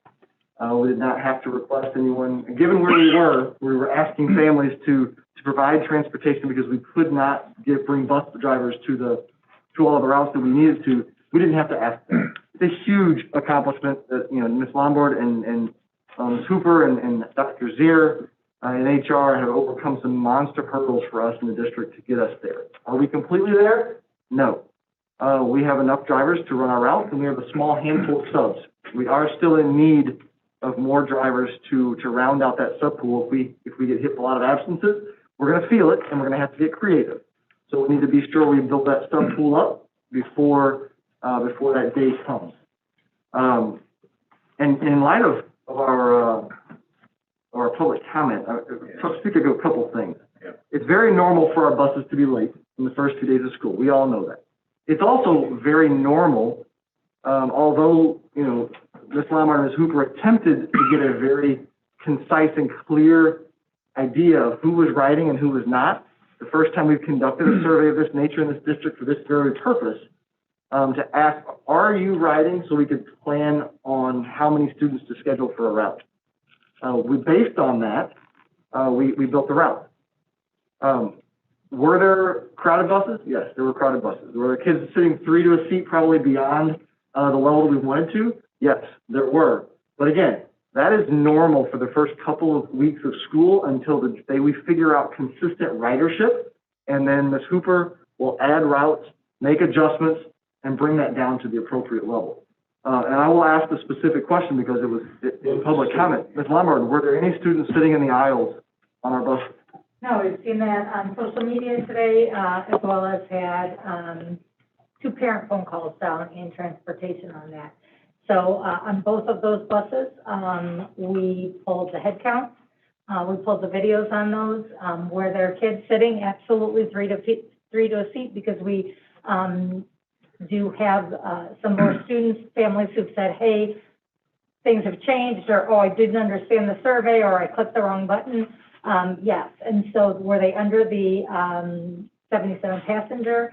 Yes, but as we know at the middle school and high school, that's a little cozy when you're sitting like that. So those are buses that we will be targeting. We're still doing the AM and PM count every day. We checked those. We did not have any students sitting in the aisle. We also did note that we have some students where there may have been only one person to a seat sitting in some areas, but as you know, it's a little difficult. You're a freshman getting on that bus for the first time, a 6th grader on that middle school bus. They may not know who that person is, or might not want to ask, can you move your backpack? So they sit with their friends. It's a little bit more crowded on there. So those are things we're working with the drivers to help encourage that. We can have assigned seats where they're sitting, or do we kind of do that where they can help select the friends that they want to sit at that level and create our seating charts. We did have one bus, it happened to be a Marlowe bus, that was over that capacity. We had floaters go out there, so there were not additional kids over that occupancy.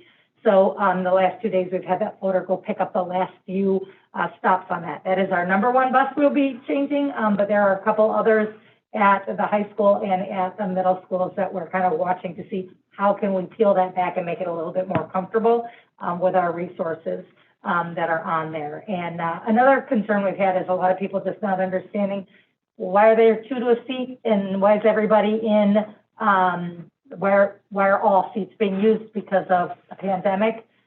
We've talked about that 50 passenger and the 6 feet, 3 feet with our resources and the things that we need to be able to do. There are 2 or 3 to a seat and all of those things. But no, to our knowledge and to the videos we've seen and we've pulled, personally, there were no students sitting. I'm glad you brought that up because I received a question and an email from a parent yesterday about crowding, how buses being filled, yet social distancing on the bus. That's something that we've been open about. We're not able to accommodate true social distancing by today's pandemic standards on a bus. But what I can tell you is in conversations that we've had with the health department is trying to work with us.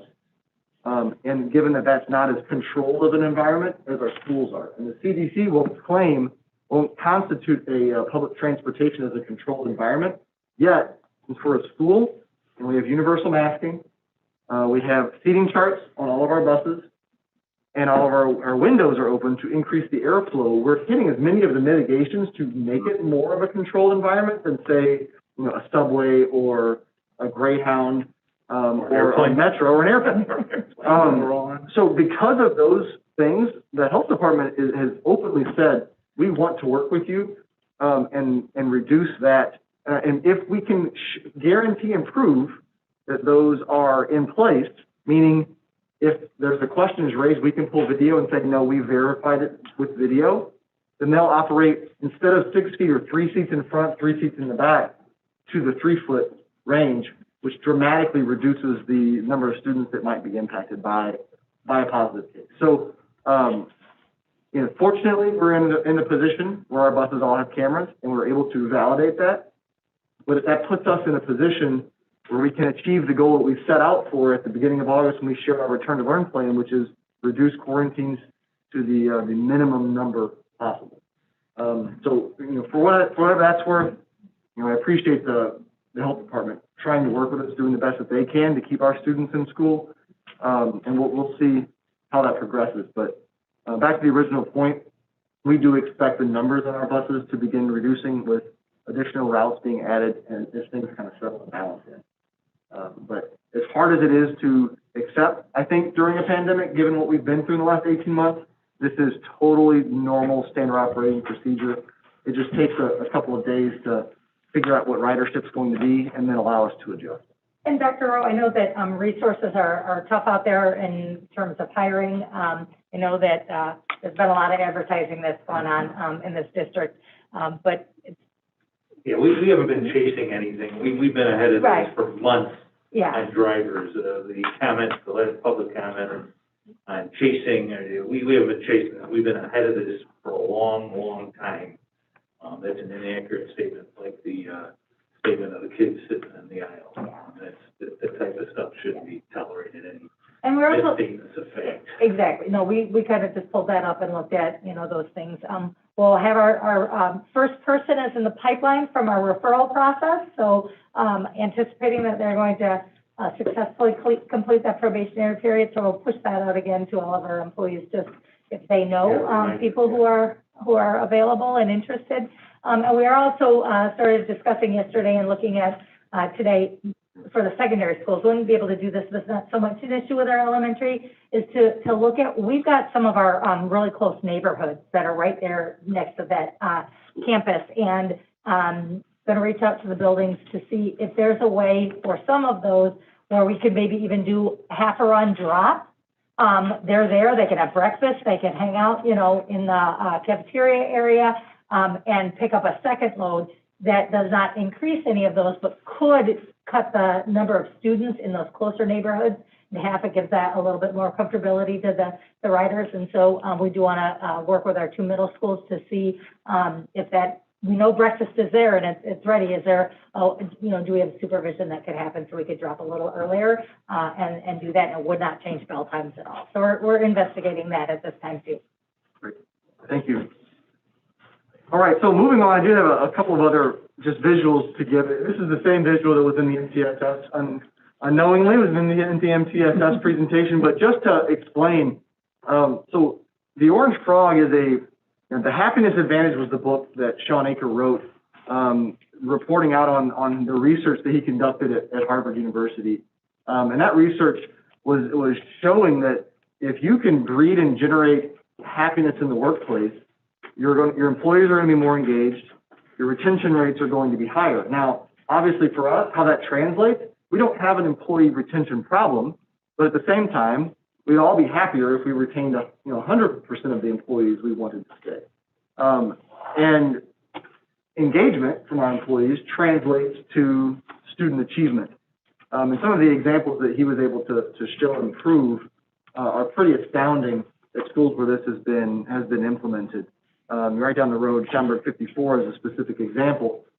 High achieving, really great school district, 85th percentile, 3rd percentile actually, I believe, in reading and math, saw an increase up to the 95th percentile following the implementation of this, yet with an increasingly diverse student population moving in. So just to kind of explain, and the reason I really chose the slide was to lay out the rollout. This is not a one and done flash in the pan type of a kickoff or a rollout to complement our social emotional learning program. Year one, we train the administrators across the district, all administrators, with the goal being to begin incorporating some of those the core principles into how we run the building and how we run the district. A simple example that Sean Aker uses in his presentation in the book is, if you're predisposed to solving problems, like as in the school district, in life in a pandemic, your brain begins to be trained to identify the problems that need to be solved. If we incorporate more happiness and forcing your brain to scan and look for things that bring you joy or bring you gratitude or ways that you may have helped someone else be happy, it forces your brain to kind of retrain itself and find the joy. And if you do that regularly, you're no longer just searching for problems to be solved, you're searching for, naturally, it's creating a habit where it does it automatically, searching for the positives to accentuate as well, which generally makes you happier instead of being overwhelmed if I have all these problems I have to solve. So year one was we focused on administrators. We're taking on a train the trainer model. We'll later on this year and into next, we'll train a good number of our staff members to be the trainers of our building, and then we'll send them out and plan our staff training coordinations throughout the district next year. And then year three, take it directly to our students and our community in terms of what does an orange community really look like, and how does that translate. So we are very excited about this, and as they alluded to, Sean Aker does not do schools. He does not typically give opening kickoffs. Dr. Del Castillo and Mrs. Romero were apparently very persuasive, and convinced his team that we needed to have Sean kick off our school year. And it was a huge hit. I can't tell you how many staff members that I've had approach me as I've toured the building yesterday and today to compliment the kickoff and how positive of a start, given what we just came out of and how much they needed this. The Happiness Advantage, I know you all have a copy of it. If you haven't gotten into it, the data and validation of what he's sharing is pretty remarkable. And in the concept of the frog, the orange frog, the parable there, breaks life into 4 ponds and where you fall into. And it was very interesting when they did the admin training, they commented on one of the ponds is a bowl. And the frog, that particular frog is a workaholic frog. And he specifically commented, I've never been in a school district with so many bowls. I think literally like 95% of us attributed that to being bowls, being workaholic. Work comes first. We are fulfilled by our work. We're driven by that. He said, because I don't know if I should be impressed or nervous, but I can tell this is why you have accomplished as much as you've accomplished. And he was really encouraged by the idea of, with proper implementation, there could be a lot of really positive outcomes. So hopefully that's the case. That's our expectation, at least. And that brings me to the final point of my kind of, I guess, planned remarks, which is we've seen and understand the idea of the ripple and the ripple effect. And my team during our training, which consisted of Dr. Budzinski, Dr. Adams, Dr. Zier, Ms. Lemoyne, Adam 12. Now, Adam 12 was not my group. You at least remember my name. We've been down that road before, but when I'm on the spot, but Dr. Zier, Ms. Lemoyne, and then Melissa Stocker from the village, as we are hoping that this becomes something bigger than just our school district. When we set out, we talked about what our goals were and set like a tangible goal that we wanted to implement. And I'm going to publicly announce what that goal was now, and I'm excited about it. So beginning next month, at our September regular board meeting, as a part of my superintendent report, I'd like to add something new. At the onset of Mr. Aker's data that he reports out, he kind of jokes about the positive or the outlier in your data, and how as researchers, you take that outlier, and the easy thing is to do, oh, this is an anomaly, I get to throw that away, and then focus on the research that makes sense. But what his argument is that outlier is there for a reason. They're doing something very different And he creates the argument that that outlier, in a positive way, may be doing something that we ought to really pay attention to. And what he's showing is the arc at which you can achieve happiness by following this pattern. Well, that positive outlier in the arc is actually achieving it at a much greater rate, at a much more dramatic, steep incline than the average. And so by focusing on that positive outlier, he's kind of questioning, can we change the average and bring them more towards a steeper incline? Because maybe that person has figured something out that the rest of us need to tap into. And so the roundabout way of what I'm getting here is that next month's September meeting, I intend to invite a positive outlier to be recognized by the board for their contributions to our school community in a way that stands out and has positively impacted our kids. And it will not be a monthly thing. It only shall be when it's necessary based on the actions that have truly made an impact. And we simply want, nothing over the top. I want to invite the person here to talk about how they've positively impacted our students, our staff, our school district as a whole, and just give them a genuine thank you and a public showing of gratitude for contributing positively to Huntley 158. We all know it to be a special place, but it's not just our teachers that all do this. So I'm not going to tell you who it is, but I'll bring that person for a surprise next time, and like to make that as regular as it can be a part of what we do here, so that we're holding ourselves to some of the actions that we committed to. So with that, I will actually hop out of this and return to stop share. I wanted to comment on a couple of things to wrap up. First, the light presentation. Thank you, Dr. Del Castillo and Mrs. Long and team for putting that together. I appreciate it. I love seeing students back in our board meetings. That was a true highlight. And one of the things that I wanted to be sure we did during that presentation, and I didn't get the opportunity to, was they shared what the future of that program is. And one of our commenters, actually a couple of our commenters, mentioned it. And I think it's important we share that goal. Our 18 to 22-year-old program needs its own location. It is a standalone program, and in an ideal situation, that transition center would be something that is embedded in the center of our community, that our students are coming and going all of the time, engaged in our community, whether it be volunteer hours, going to the grocery store to learn life skills, or their work. Ideally, they're not in one of our buildings. They're in a standalone building of their own.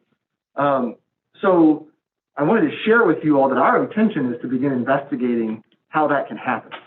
Marlow is not a permanent destination for this program. It is a temporary solution to a growing program at the same time that our high school is at its largest capacity in terms of student population. There simply wasn't space there. And our special services team took the opportunity to bring the entire program under one roof so they could learn together, work together, and maximize the services that we have to offer. So, at the same time, potentially acquiring property is not something that we take lightly. It may be a little out of the norm of how we've done things, and I just wanted to share with you that we'd like to begin investigating what that might be and bring that conversation back to you when we have a little bit more data and we can talk about some options. That property across the street from the high school, we could trade somebody. We certainly could. We got something else. We've discussed that. My concern there is if the Algonquin Road extension comes through, Right. we have to think about that. But that certainly could be employed. Mr. Altmeyer even mentioned, with interest rates the way that they are, the possibility of building something could be on the table. However, we're at the very early stages. I want to investigate what options exist, and maybe even acquiring something may be simpler and cheaper. While you're in that topic, can you, a couple of the main themes on the light commentators was they felt the middle school building's an inappropriate setting. Explain what, the setup in the middle school is like and what their interactions are. Sure. I'll let Sue take care of that.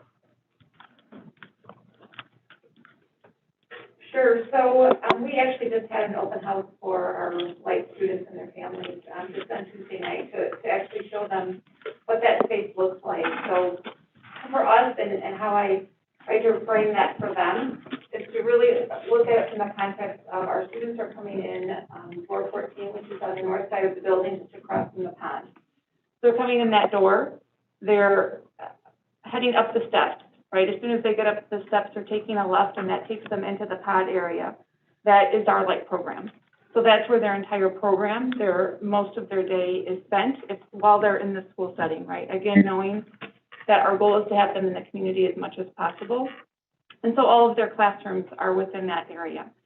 We've really put a lot of effort and energy into creating a space for them that resembles what we would have as adults, right? Because they are young adults. So within that common area, setting that up more as what our young adults might experience if they were on a college campus, kind of in a common area, shared space, or in a work environment. So they can use that, and that's where they tend to have their lunches and be able to have those opportunities to socialize.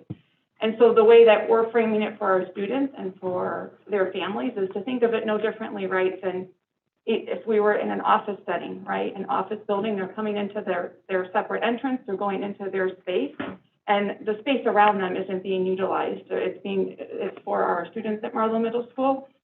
Certainly the students are with opportunities throughout the building. Like, for example, last year we had some students partner with some Marlowe employees to do internships. So definitely opportunities to go throughout the building with those very purposeful and strategic purposes for them. But their spaces is within that pod area, and we really created that space to be for them as an entire light program. Right, I mean, compare that, contrast that to the mayhem at the high school, 3,200 kids are racing around all the time, trying to find a place that's not as chaotic, it's hard to get around. I mean, it's for the interim, I mean, would you agree it's a better solution than being in a packed high school?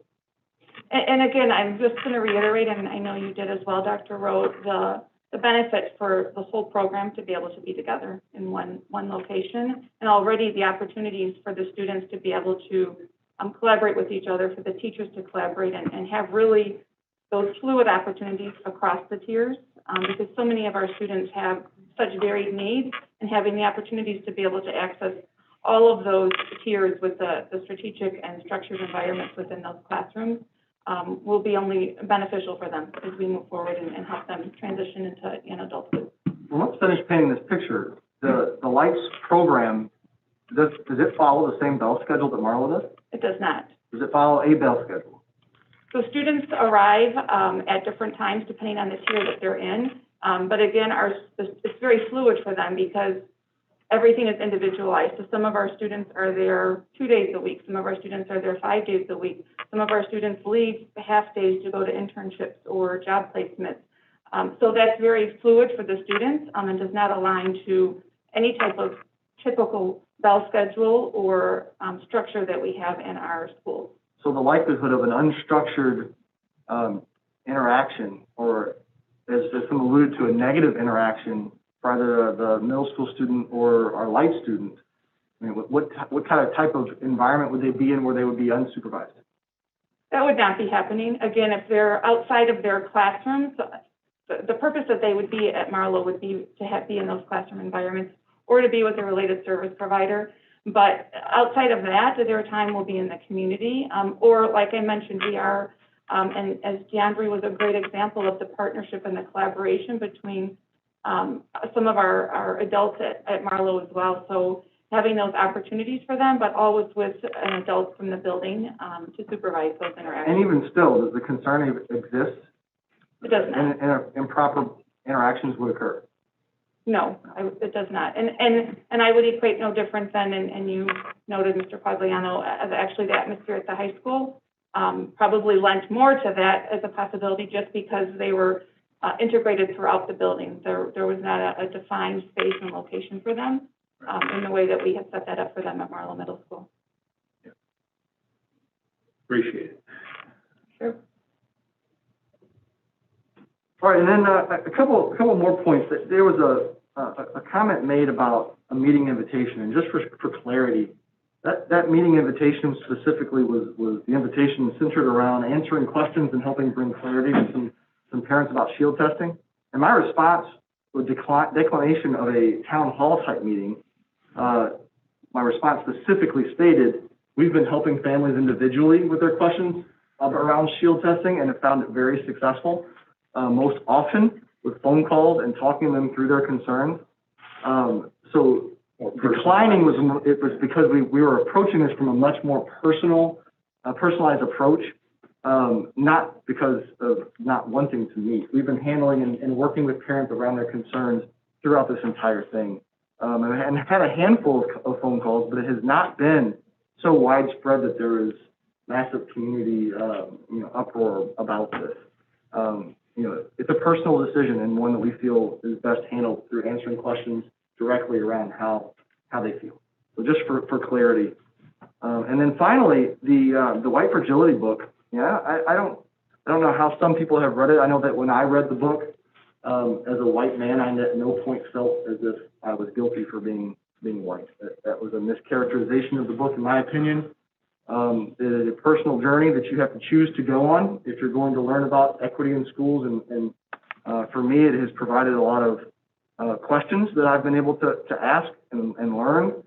I did not find it to be a negative experience or paint white people in the way that it was characterized. I actually found it to help me acknowledge some biases that I know we all hold, and gave me kind of an understanding that actually didn't even have to do with race, but helped me understand where they may have come from and ask questions. And it was not what it was characterized at all. So just for some perspective, I know a lot of you all read it. If any of you have comments about it, I welcome them, but I don't want anyone to think we're trying to indoctrinate our children with a uber left-leaning curricular approach, because that's not it at all.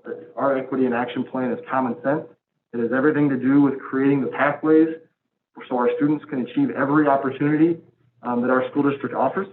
And Ms. Cataldo's son being a great example of one that I will call in the high school and asking them to investigate, because if that's an obstacle that she feels her child has, that should not be the case, because that's what we're trying to remove and ensure that everyone has access, regardless of their background, if it's appropriate for them. And sometimes the tracks that were mentioned, that's an old school way of educating. And if you were on a track, you couldn't get off or you couldn't get on. We've eliminated so many of those over the last 8 years that we're trying to create on-ramps for anyone who has the desire and has shown the initiative and the work ethic and ability to achieve, to be able to attempt it where it makes sense in our support structure. So that's not how things operate. Right, we discussed this either a month ago or 2 months ago in a board meeting, and providing all these opportunities for people who traditionally might not pursue these. That's correct. Pathways. So, I mean, it's absolutely the direction we're trying to be going in. And I think most importantly, I know Dr. Del Castillo and team, but the input that I had, the input of the rest of the administrative team and the parent group that helped construct that plan, our intent was for it to be common sense. We're not out beating a drum. Critical race theory, it never came up during that 9-month process of constructing this plan.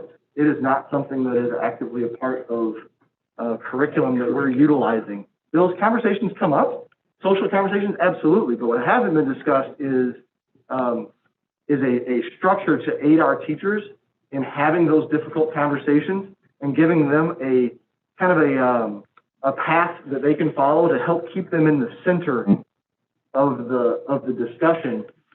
Because as humans, do some of our teachers stray into influencing conversation, allowing their input or their bias into the conversation? Yes. We're trying to help them prevent that from happening and stay in the middle to foster a student's opinion around social issues so they can make up their own mind by providing information on both sides. It's imperfect, but what we're trying to do is give them that avenue so that they can get better at it, because the reality is not all teachers are comfortable in those social conversations. When you're not comfortable, the students feel that.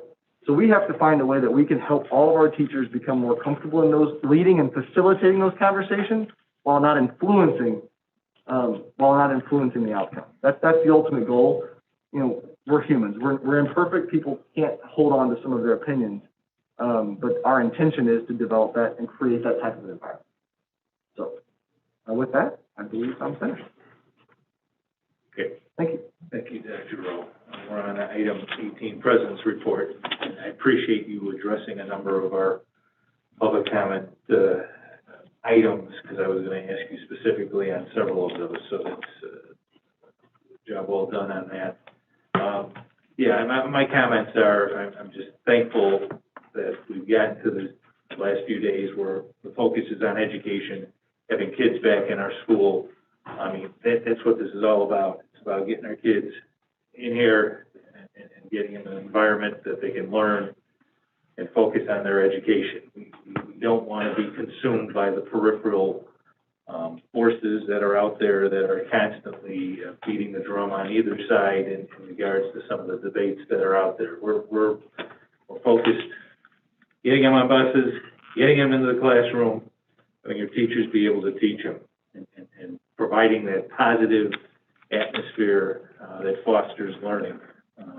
So that's what my focus, and I'm very thankful we're finally at this point in time where we can be moving forward in that direction. I'm gonna, one other comment, you mentioned, I mean, the critical race theory comments we continue to get, it's only from what I believe to be a small minority of people who continue to beat the drum and think that education has gone completely upside down, and that this is curriculum is being taught throughout our school and other schools, and I just wish these people would really spend some time understanding what critical race theory is out there. It's a college level law theory issue.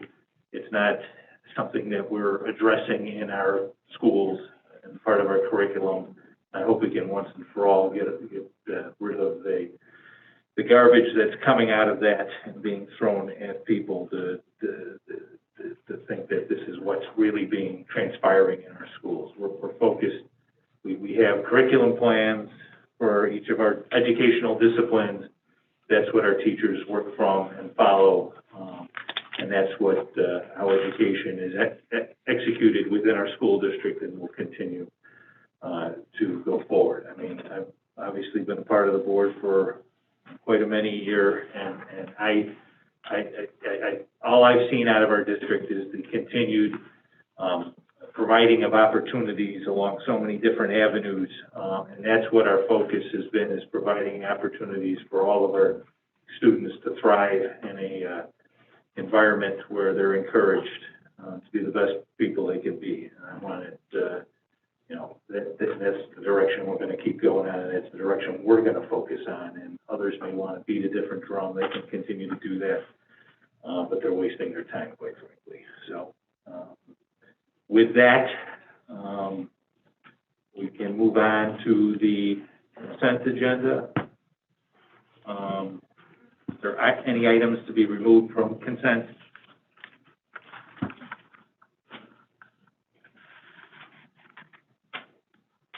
All right. If not, I'll make a motion to approve the items on the consent agenda as listed. Do I have a second? Second. Second from Mr. Guerin. Can we have roll call? Mr. Gentry? Yes. Mr. Guerin? Yes. Mr. Troy? Yes. Mr. Quagliano? Yes. Mrs. Melendi? Yes. Mrs. Maiorino? Yes. Mr. Craddy? Yes. Okay, consent items pass. On to item 21, which is action items. Item 21.1, the fiscal year 22 budget display draft. Mr. Altmeyer, it's your turn. Thank you very much. Well, as we all know, the budget is a long process, taking, upwards of 9 months a year. So we're almost at the end. It's definitely not as exciting as day one or even day two of school. But nevertheless, it is pretty darn exciting for me, especially when we get this close to the finish line. So, I'm pleased to present the display draft. You have a copy, obviously, yeah, and there's 100+ pages, in your packet. And I'm gonna try to keep this at a very high level because I've presented numerous drafts of the budget. You know, there are several, material adjustments since the last time we presented the budget. And over the last several weeks, right, we've finalized, collective bargaining, over the last month. The board had made decisions on some of the things of what to do with prior year's operating surplus. And it's those things, those are the primary material adjustments that we have here. So I'm going to start at a very high level, so let's just get right to it. From an operating standpoint, from an operating surplus, operating deficit standpoint, the display draft budget that you have in front of you reflects an operating deficit of $492,000. The previous draft reflected a $541,000 operating surplus, so that's a pretty big swing, but there's a reason for the swing. And the material adjustments, and I'll go through them, are as follows. A reduction of registration fee revenue, right? The board made that decision to give $700,000 of last year's operating surplus as a 50% reduction in registration fees. That approximates $700,000 decline in revenue. As a result of collective bargaining, we increased the TRS percentage, the board paid TRS percentage by 1.25%. And that is approximately $625,000. However, after truing up based on trended spend over the last few years of what we have been spending based on our current salary population, as board paid, the net effect to that adjustment is a $500,000 increase to TRS spend. So those two alone really create that $1.2 million swing. Other adjustments include, as part of this display draft, recognizing the ESSER II related expenses, right? We recognize the ESSER II revenue, and for some of those items, right, it was increase in custodial, it was increase in COVID supplies, but we do have $320,000 for tier 1 to 3 needs for learning loss, and that's actually, it's a net increase because we had that line item in the budget of 184 for ESSER 1, but we're increasing that need for learning loss, the additional things that we need to do utilizing that revenue, totaling $320,000, and that's a line item within that grant. We increased the curriculum math adoption line item, or the adoption line item, as we are doing a thorough review and implementation for math during the year, and based on pricing out what we think it may cost, we had to increase that line item. It may cost a little more at the end of the day, but based on availability of funds at this point in time, we were able to set aside an additional $250,000 for that. And these items offset by favorability, right? Those other, other adjustments include, those were unfavorable adjustments. We do have favorable adjustments that offset some of those costs above, reviewing O&M, and truing up snow removal, some of the supplies, and finalizing our custodial budget. We had an adjustment there, as well as finalizing the property tax revenue with final actual new construction within the model.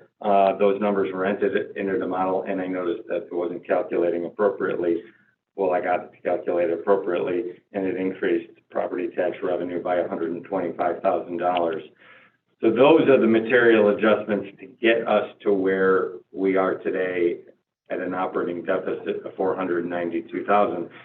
And typically at this time, we still have other adjustments coming down the pipeline. We have the transportation. At the time of the drafting of this display draft, we were still in the middle of filing our transportation claim.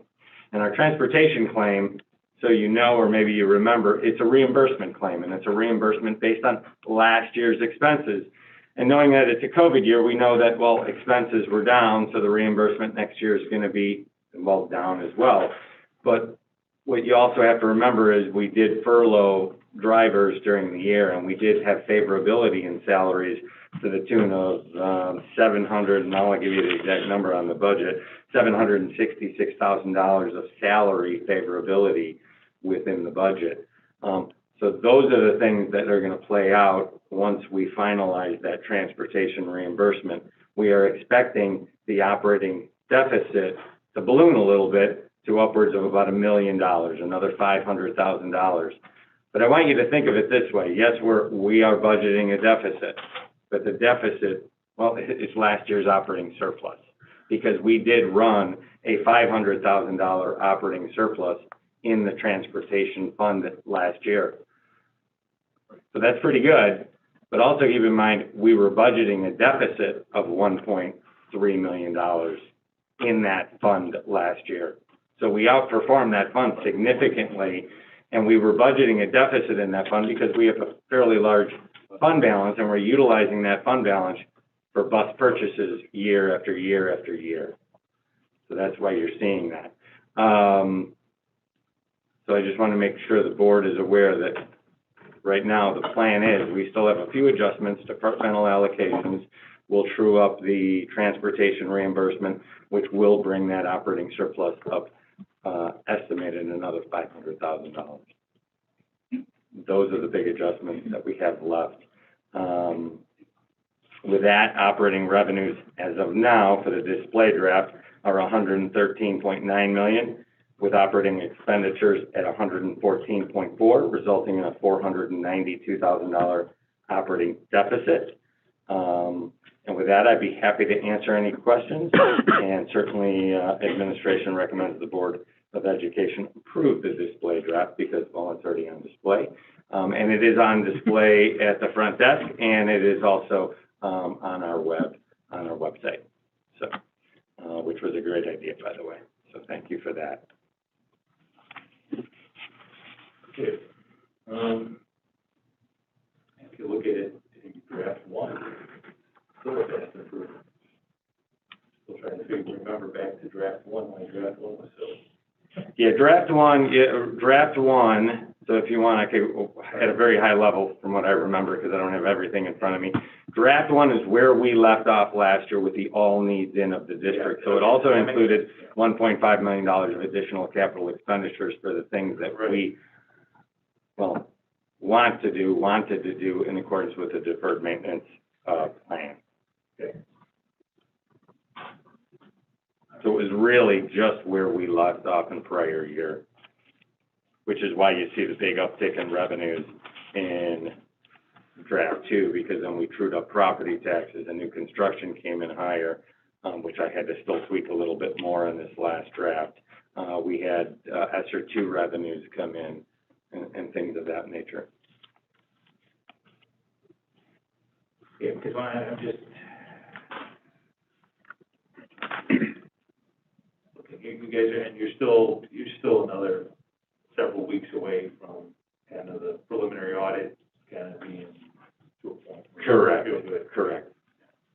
He assured me he worked on it this last weekend, and we're before we get a final draft, yeah, we're several weeks away of getting the final draft of the audit report. Right, so this goes on display 30 days, and then we ultimately approve it at our board meeting. At the next, at the September board meeting, we will have a budget hearing for which I'll go into a lot more detail. Right. You have all the detail within your memo. There are summaries as to why revenues are up and expenses are up and salaries are up, and you know, all of our assumptions from health insurance to workman's comp to property and liability. It is all here in the memo. Yeah. But for sake of tonight, because I have addressed a lot of those things in the past, I figured I'd go in with high level adjustments. You've got the high points and changes. So that's fine. Does anybody have any questions for Mr. Altmeyer regarding the budget, the various changes that have occurred since our last draft? You know, I'll add, I think it's a good budget. I think it's a strong budget. I will say it's going to be a tight budget. It's going to be one of the tightest budgets we've ever had, which is evidenced by, well, we're budgeting an operating deficit. Pushing it in some of it self. Yeah. I mean, you know, it's done, some of it's on purpose. Yeah, and it will be a year for which, you know, operational efficiency reigns. We will continue to drive and push to improve and see where we can knock some of these things down. Well, I'll add, I mean, something that anecdotally, one of our tenants coming out of last year and the COVID crisis was to be aggressive where we need to be aggressive, which resulted in the addition of 10 trained certified teachers that we weren't planning on adding for interventionists. Increased custodial costs because of COVID response.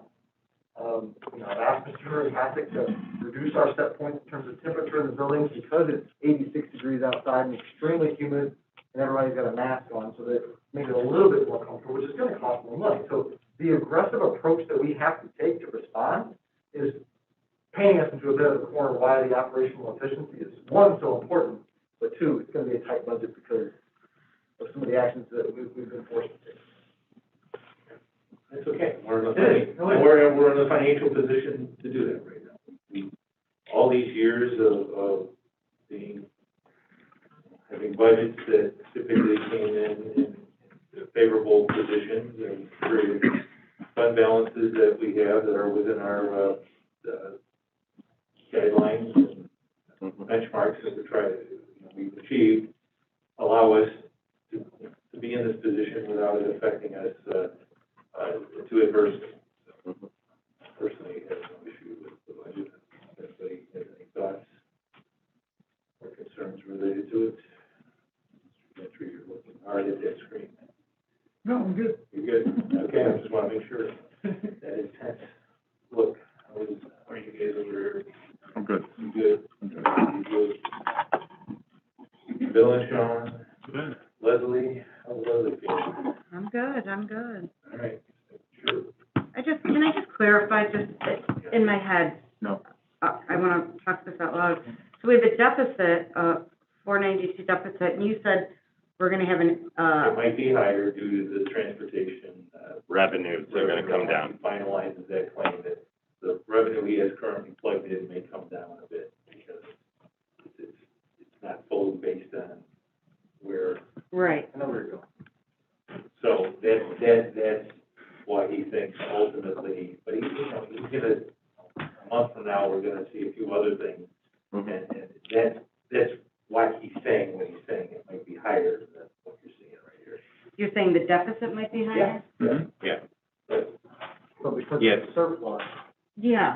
use the I think I'm trying to- the layman's you know points are, use the surplus that we had last year to replace that deficit.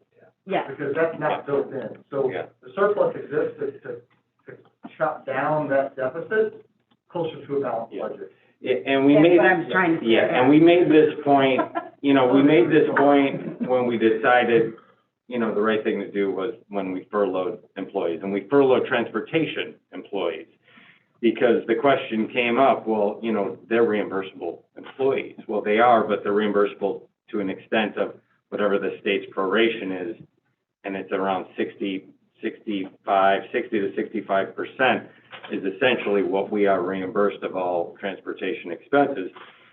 So when we furloughed those employees, well, it created creating a budget favorability within the transportation fund of over $700,000. So that is a portion, right, of what our current operating surplus is for FY21 last year. Right. Use Okay. that, Right? pay for And then so, we use- although revenue's going down this year, we Okay. saved the money last year, so it was also going into fund balance, and now we're taking away from fund balance because we're budgeting a deficit. So it's almost like a timing issue. So dipping into. The 700,000 is clearly a timing Dipping into issue. the fund balance that was literally just placed in the fund balance. Right. Yeah, and You'll know by September's meeting, when the final version, you'll know Yeah. where the audits stand as far as what the surplus really was from the fiscal year 21. Mhm. And it may be $1 million or so. And Yeah, everything. we'll have a little more information at that time. Right. So whatever it is, those the 2 years should be pretty much offset of each other. And for a few of the board members, back in 2009, 10, and 11, and 12, when there was at the time, we thought it was a high likelihood that the state of Illinois was only going to pay 2 categorical payments. Year after year, we were only budgeting 2 categorical payments. And when those dollars came in, so we had the discussion of budgeting operating deficits because we were only budgeting 2 categorical payments. And then when those categorical payments came in and we created a very large operating surplus, we utilized that surplus the following year. And we kind of kept going that way for 2 or 3 years while the state was in flux with not being able to make its payments. So we've had these discussions in the past, but, you know, that was 10 years ago. Yeah, I mean, the point is, I mean, the years do stand alone to a degree, but in circumstances like this, we're kind of looking at 2 years side by side overall, where we're kind of ending up. Yeah. And if we didn't have COVID, we'd have a balanced budget right now. Just to clarify though, that spending of prior deficit, would you characterize that as ongoing expense or one-time expense? Rephrase your question, I'm sorry. Okay, you're spending $700,000 of last year's money this coming year. Is that one-time expense or is it ongoing? No, that's a one-time. Reduction of revenue. The one-time reduction of revenue, and we should see our transportation, assuming, right, we are in session all year long, our transportation expenses will. Yes, I'm still kind of lost in that. The $700,000 that you referred to would normally have happened as revenue in this upcoming fiscal year. Correct. In other words, we're only budgeting registration fees at $700,000. It's down because of transportation costs. This past year, we're down. Well, there's two different things, right? There's registration revenue, it normally is 1.4 million. Right. But the board decided to utilize 700,000 of last year's operating surplus to reduce registration fees 50%. So within this budget that you have in front of you, we reduced that 1.4 million to 700,000. Right. That is a one-time event. Right. That will not I happen don't think next year. there's another 700,000. Well, I No. guess I heard 700,000, I heard transportation, so that's why. The cost, but that's what the costs were down. Yeah. For the year. The reimbursement isn't a dollar for dollar. Yeah, with transportation, the costs were down, and because the costs were down, it created budget favorability, because we still received the transportation revenue from the state of Illinois at a 100% level, yet our expenses were significantly down, which created an operating surplus, which is now sitting in fund balance for FY '21. Right. And then you're spending it on.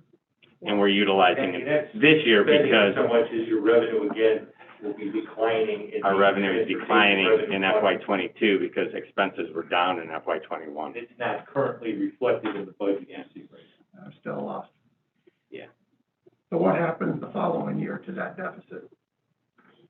Well, You start with a clean slate. yeah, we start with a clean slate because the timing differences are gone. You got both revenue sources, both raised. Can I hear this answer?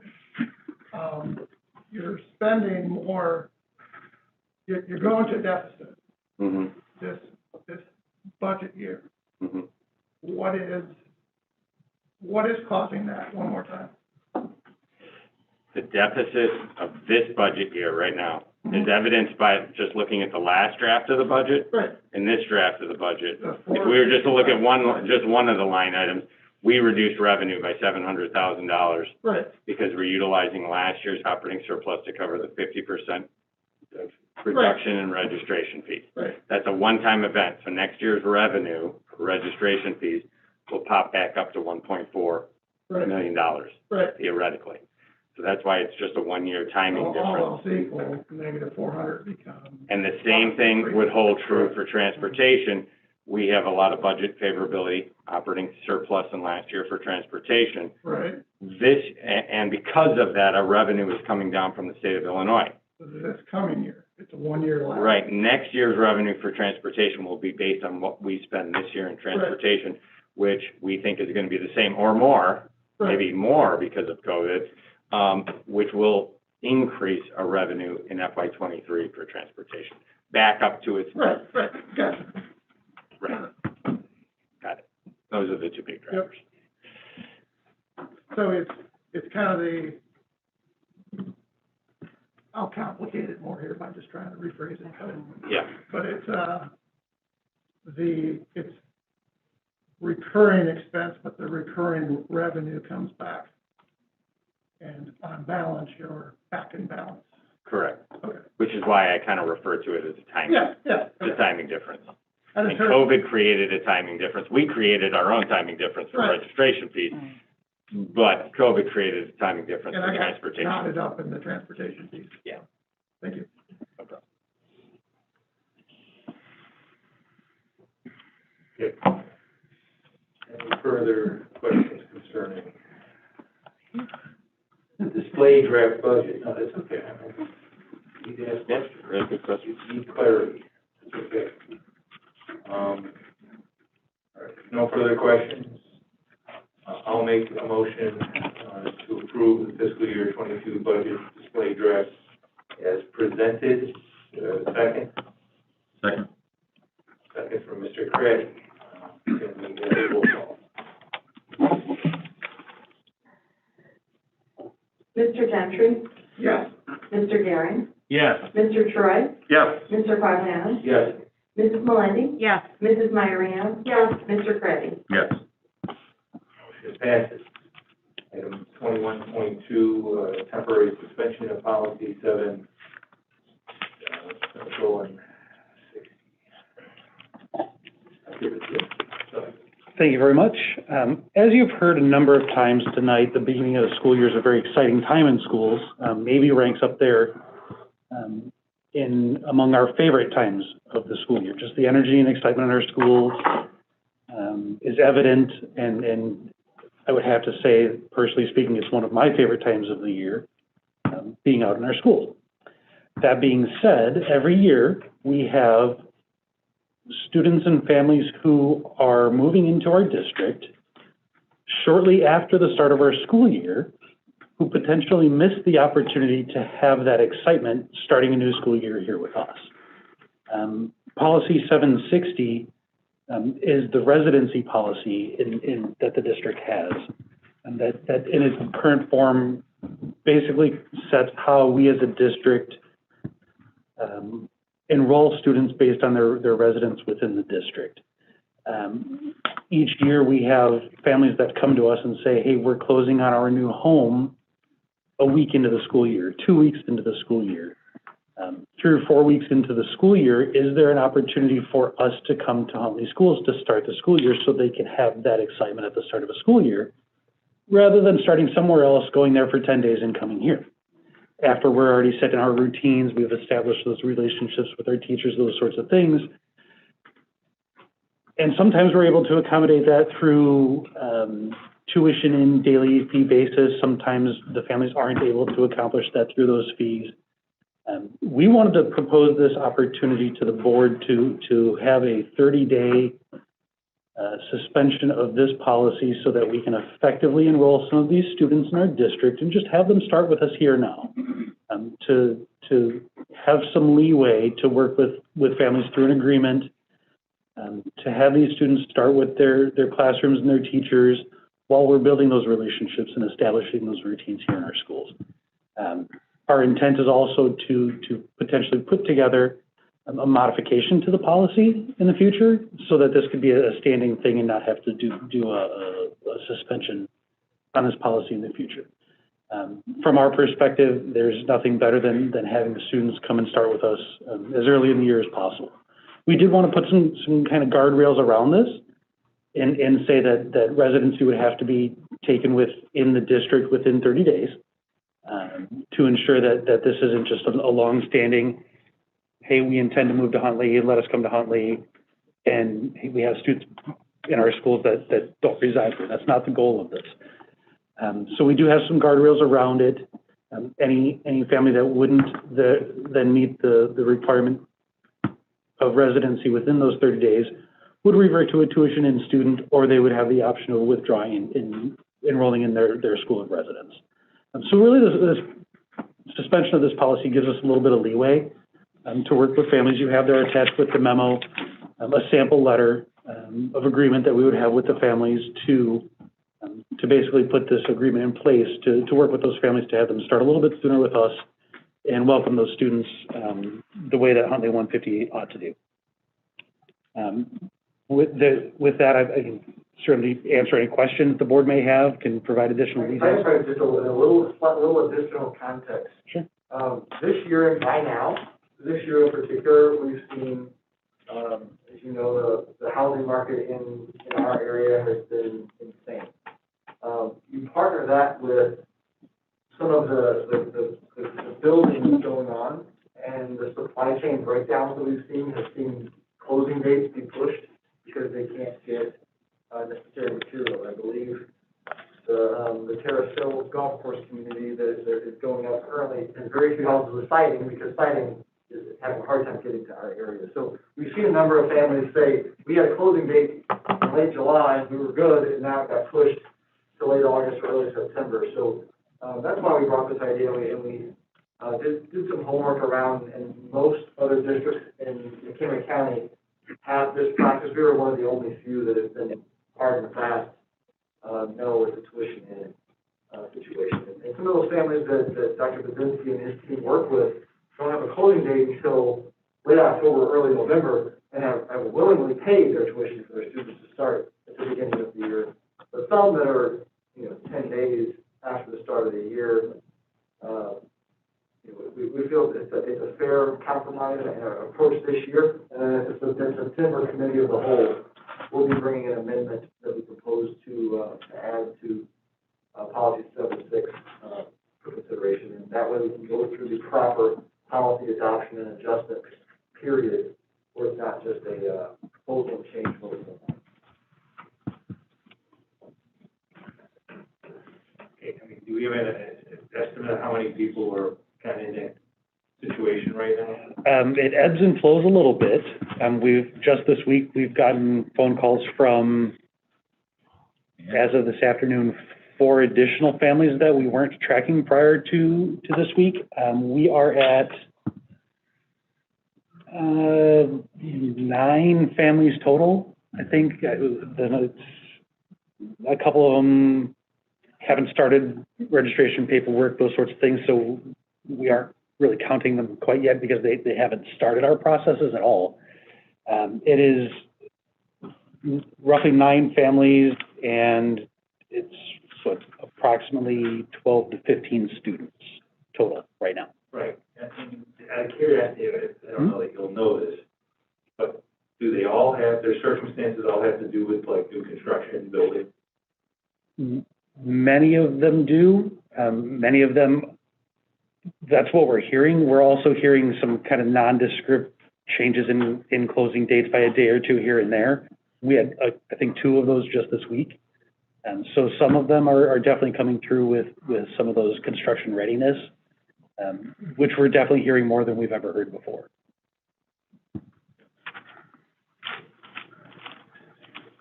I have other questions, but I'll let you, others. No, I'm just clarifying reading the letter that the transportation would be provided by the families up until the time of the closing. That is correct, and that's actually our standard practice for any student that's either not residing in the district or cross-boundary transfers or anything of that nature. That's our standard practice. Okay. And this letter protects the district for any, we've got some homeless, so they would default back to Yeah. their. Yeah, the McKinney-Vento program would trump any of this, truly. Okay. If we have students who qualify for McKinney-Vento, that would truthfully trump any of this. If we are either the school of origin or the attendance area where they're intending to move, we would be their school. And all of McKinney-Vento would apply without trouble. Because this would be the school of origin then? Say again? That's because something would be the school of origin? Either the school of origin or the attendance area in which the student would attend as their new school. Okay. Okay, that was all I had. So I like this because this actually happened to us when we moved in to Lakeland Hills, or into this district. But here, I guess this is where my concern is, and I just want to see how you guys have thought through this. But in the banking world right now, things are getting delayed. And so you have on here, I think it says, if it's not paid within 30 days, then they'll be expected to pay the full tuition by the 31st day. Well, a lot of these closings, because they are getting much pushed back and stuff, oftentimes when people are closing on a house, to come up with another $11,000 would be. It's prorated based on the number of days, that's the full, right? Yeah, the $11,000 is the full year's tuition. The full year, so it gets prorated based on the number of days that they would go beyond that 30th day. But I think your point is with the amount of money you have to bring to a closing, it is unreasonable to expect to have that level amount of money to pay for the remaining of that first semester. Correct. Or if, I mean, oftentimes, you know, here's your closing date, and then something happens where somebody loses a job or something, then they don't even close, now they gotta find a new house, and you're talking, it could be 6 months. So, I mean, I just think. Well, but that's we have it, I mean, as it's currently now, you're not a resident, and you want to be in our district, you're paying. Yeah, and This is a temporary exception exemption, we're trying to provide a pathway under the current economic, we're not trying to solve all the world's problems on this, is what I would tell you. This is, we're trying to give a narrow band here for people who missed the window because they've had some of these delays, but I think the intention is to try and pass something that's temporary like this, and then ultimately, there are other districts that have longer period, have 60 days, I think is probably the longest period of time, that we would contemplate that. Normally, our policies are multiple readings at multiple meetings. We're trying to do something now for the current. So I mean, I'm just trying to frame things a little bit for you on it. Sean, I mean, everything you say is valid, but I mean, we can't solve everybody's problems. Yeah, you know, in that regard, if they're having issues, I mean, their problem would have been if we just did nothing. They want to be in, they're paying $11,750 regardless. We're giving them a window, you know, and it's a matter of what you're saying is that a big enough window, I think, under the circumstances, and that's a valid point. But I personally am not comfortable going beyond 30 days when we're not really, our policy is to have multiple policy readings and stuff, and I don't want to make this a permanent deal until we've gone through that process. This is kind of like a temporary Band-Aid to throw out there under the given COVID circumstances and the issues. And in my mind, it has more to do with new home construction. I mean, it's too hard to just limit it to that.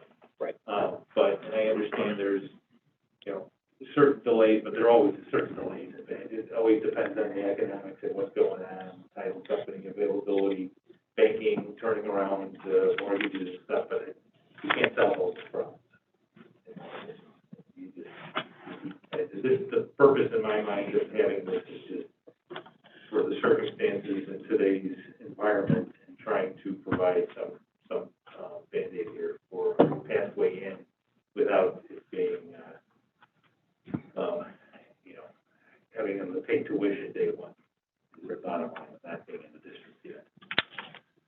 And to speak to the normal, some of those other normal practices with a tuition in student, that same roughly $11,750 for a tuition in student,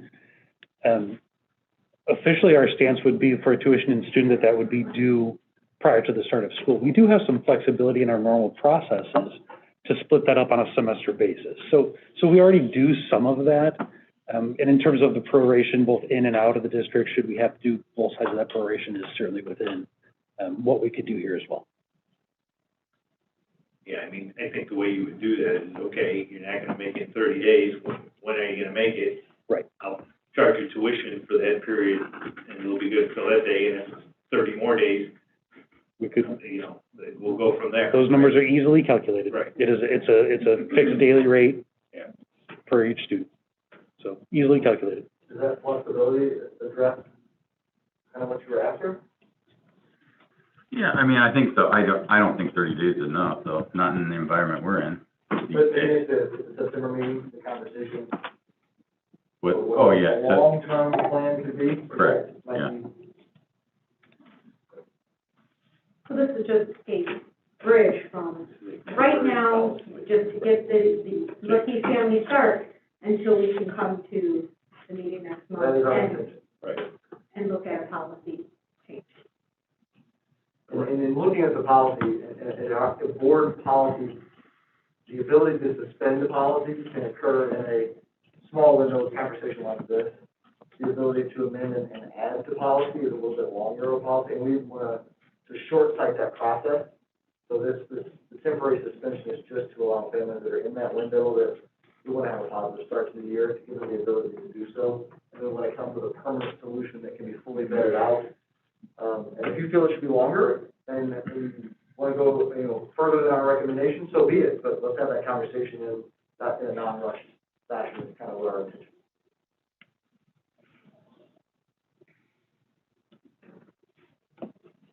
This is kind of like a right now thing, right? I mean, it's like these people starting school, they're potentially on the hook for tuition expense. Yep, absolutely. And this would be relieving that. Yep. And I should know the answer to this question, but like, if I'm just out of the district and I want to go to school here, can I pay that? Yeah, So absolutely. anyone can come here and pay that? It's happening. Okay.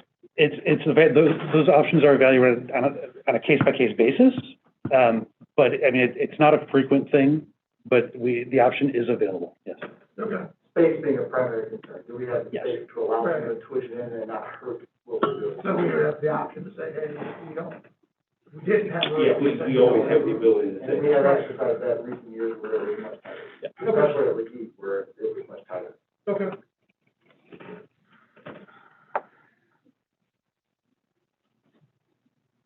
I mean, I'm good with it. I think it's the right thing to do. I think it's, an act of good faith as we're welcoming new families into our community and into our schools. It starts us off on a positive note. So I'm okay with this. I think it's a good thing.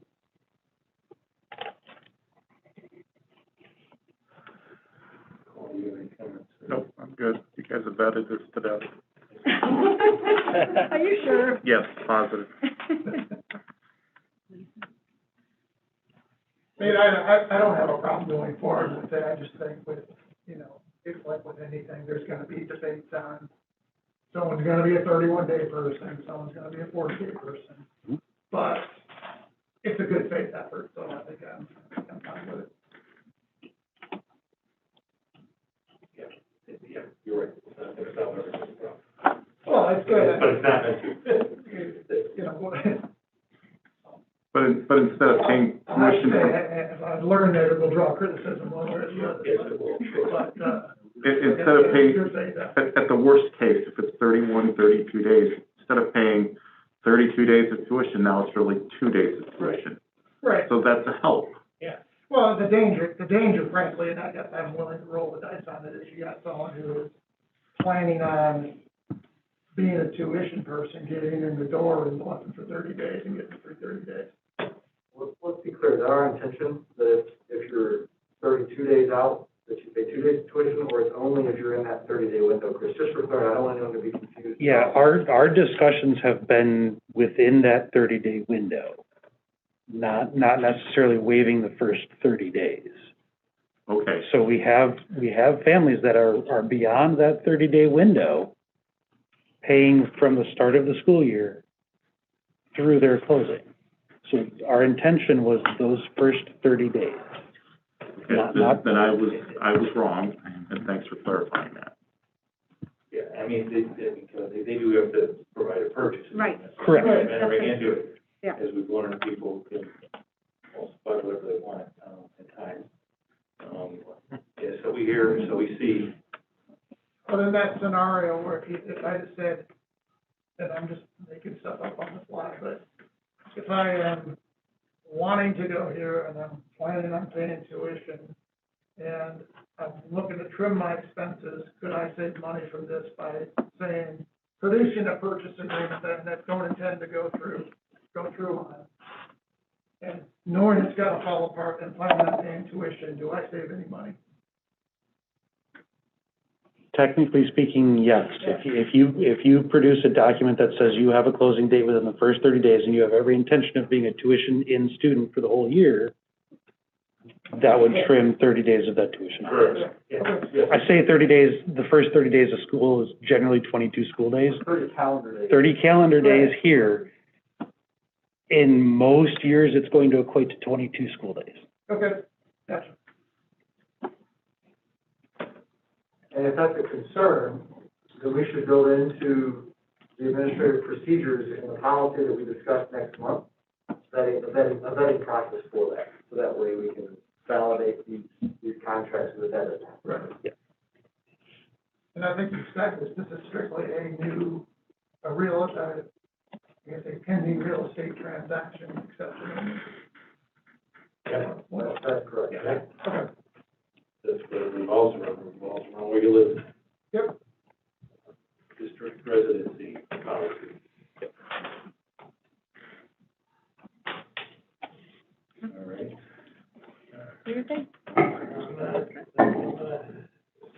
We've done discussing that. Allow Melissa to make the motion concerning the policy. Concerning the policy. Are there any further questions from anyone? So then I will make a motion to approve the temporary suspension of policy 7:60 as presented in 21.2. Second that. Second from Mr. Quagliano. All in favor, or do we, Roll call. roll call? Roll call, this one, well. Mr. Quagliano? Yes. Mr. Craddy? Yes. Mrs. Melendi? Yes. Mr. Guerin? Yes. Mr. Gentry? Yes. Mr. Troy? Yes. Mrs. Maiorino? Yes. Okay, motion passed. Item 21.3, supplemental purchase orders. We have our supplemental purchase orders report and supplemental accounts payable. Are there any questions from anyone on the board concerning those items? If not, I'll make a motion to approve the supplemental purchase orders report of $2,326,990,031 and the supplemental accounts payable of $27,998.56 as presented in the agenda. Do I have a second? Second. Second from Mr. Guerin. Can we have a roll call? Mrs. Maiorino? Yes. Mr. Craddy? Yes. Mr. Troy? Yes. Mrs. Melendi? Mr. Guerin? Yes. Mr. Gentry? Yes. Mr. Quagliano? Yes.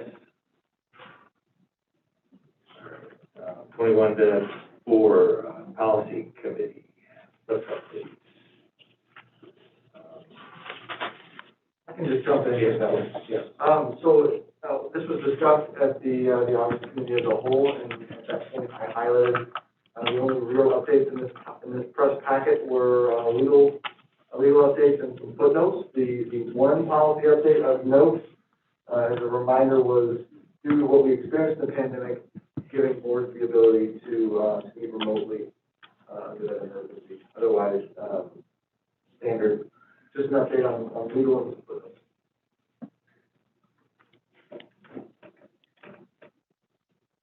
Okay, if there's no questions related to the press updates, I'll make a motion to approve the press updates from June 2021, issue 107, as stated in the board package. Do I have a second?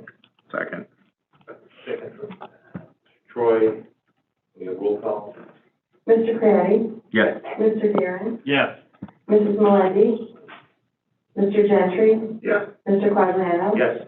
Mrs. Maiorino? Yes. Mr. Troy? Yes. Passes.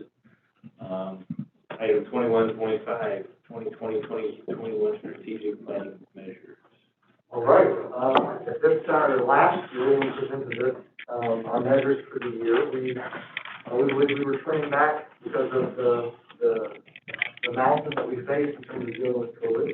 And we felt we had, some good achievable measures, and given what the year presented to us, I'm satisfied with the fact that we achieved 70% of our measures. I'm never satisfied at only achieving 70% of the measures, but I want to highlight a handful of them as to why we have kind of have not hit the mark that we were accustomed to hitting, which is 90+%.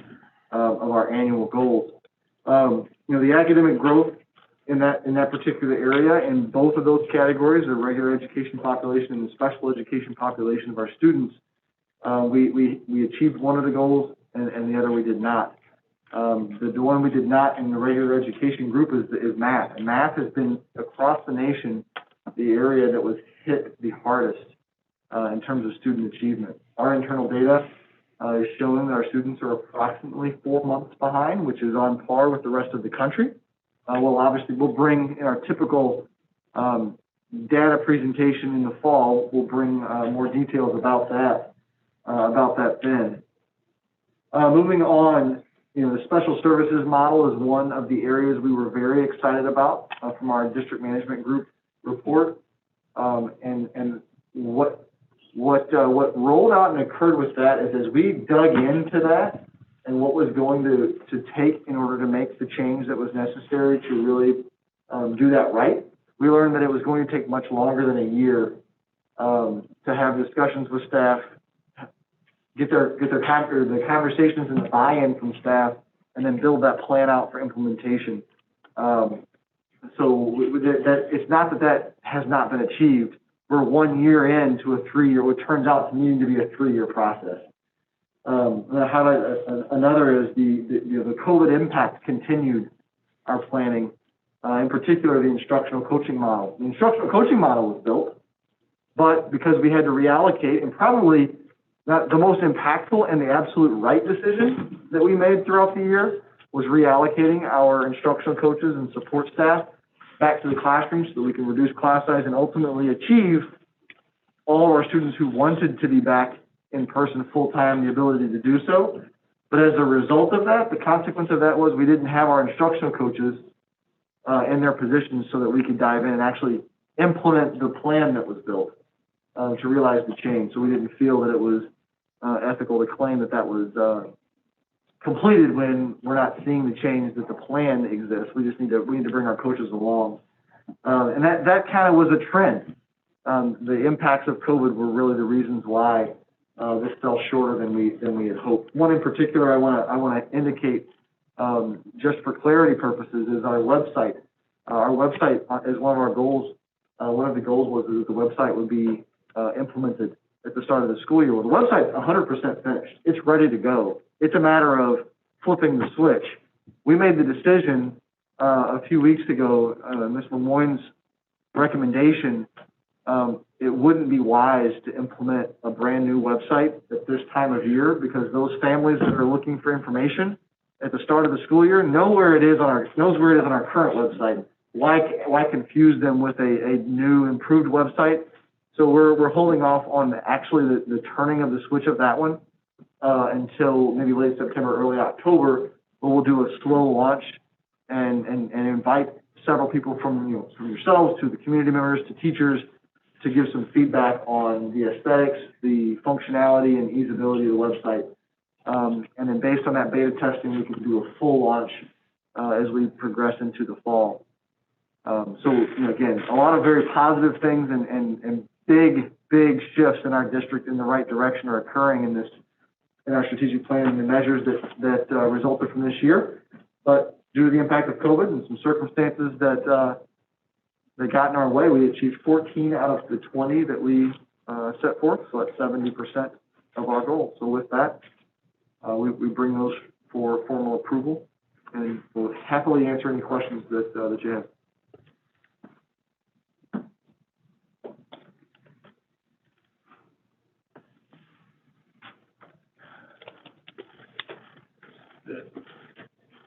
Tough year to do, to gauge some of this stuff, but it's the beginning, the growth model. I'm pleasantly surprised at the reading. As are we. Okay.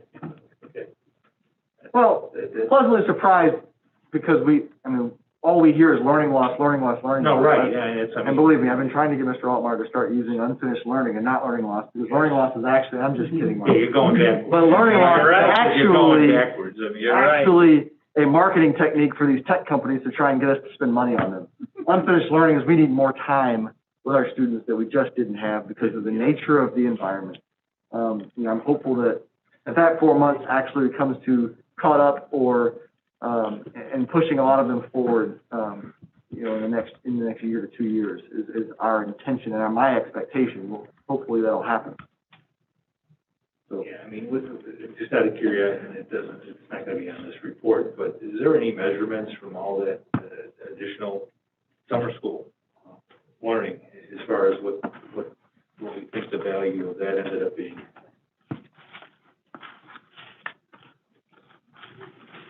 We have students taking the STAR assessment in the next week and a half or so, and so we're hoping after they take this fall administration, we'll be able to show, that growth. And Yeah, track it okay. and compare it. So, having students.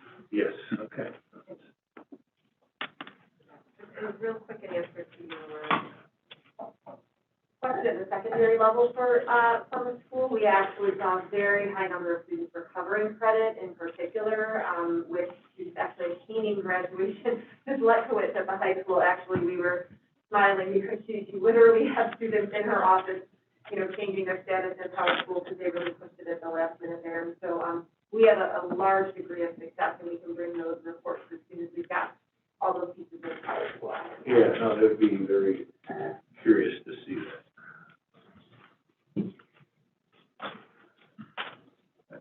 Anybody on the board have any specific questions concerning the, what's presented here?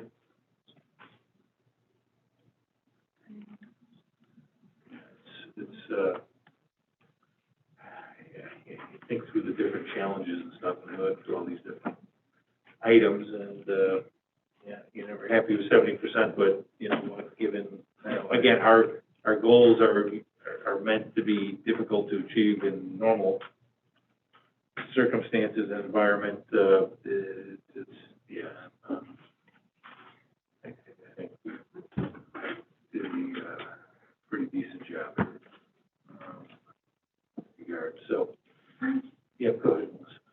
I may not be reading this right, but I'm looking at the top where we met our goal for reading, and then we did not meet it for math, correct? And then we scroll down, and we get to IEPs in 2.1 and 2.2, and it kind of flipped. We did not meet the goal of reading, but we met it in math. Is there something that could help us to, do we know what it was maybe that helped us Well, to achieve I think that goal? understanding. Am I not? No, you're reading it 100% correctly. I think what we have to understand is, and this is an internal conversation that we've had, the first two goals are our growth goals. And that growth percentage is stating that 84% of our students are gonna meet their growth projection based on past performance. Okay. Okay? Because our special education population, we have that targeted at a benchmark, meaning that 15% hit a specific goal, not growth. Okay. So I think that's going to be the difference. What you should probably expect to see from us in the future is growth goals across the board, because that is ultimately our goal. And back in the old days of ISAT and all, the annual yearly progress, was hitting benchmark data versus overall growth. Mm-hmm. But I think that's why the difference is, and I think it's kind of inexplicable as to why reading for one and math for the other. I think it's too individualized. I don't know if Lucille, you have any specific comment beyond what I said? No, it's just that I think it's for next year we're using the growth data because it's like the general population. This is more a benchmark, like Dr. Rose said. And definitely reading is a little more difficult and complex because of the disabilities that our students have. Math is a little easy. No, I will not say easier, but it's more concrete, right, to get there. But definitely we're gonna switch to a growth model. Okay. I just thought some of the strategies that we may be using, maybe we could tweak them a little bit and just kind of incorporate them more to get that, what was working in that individualized. That is I a think very, it's maybe a very logical thought, and one of the challenge with this data that I think we have to keep at the forefront of our minds here is, it all goes into the ECRA system, of all the data points that they produce. So STAR assessment, which is nationally normed and adjusted for the environment. So by being nationally normed, did we grow at the same rate as kids across the country that took that assessment? Whereas the Illinois Assessment of Readiness, that we saw dramatic numbers of students opt out of taking for the first time ever because they were either remote or didn't come that day, and the state told us we needed to take that test. Those cut scores never changed to account for how students were performing, given the fact that we're in a pandemic and in all these different learning environments. So it's very difficult to make predictions or even adjustments to our approach based on the outcome and the information that's there. We're placing a much more emphasis on the STAR assessment because it is nationally normed and it's much more responsive. The IAR data, I mean, we got 2 weeks ago? We almost couldn't present, this would have been at the August committee of the whole had we had the data in time. But the state, and some students haven't even taken the IAR because their school district opted to take it in the fall. So it's a really weird data system, but our students showed that growth, which is great. But it's almost individually, we're going to see different performance levels whether they even took the test or not. And it's a very strange year to have that IER data really meaning, unfortunately. That's not a cop-out saying we don't want to take it. That wasn't our case at all, but it's just very strange and be hard to make it actionable. That's my point. Fair enough, thank you.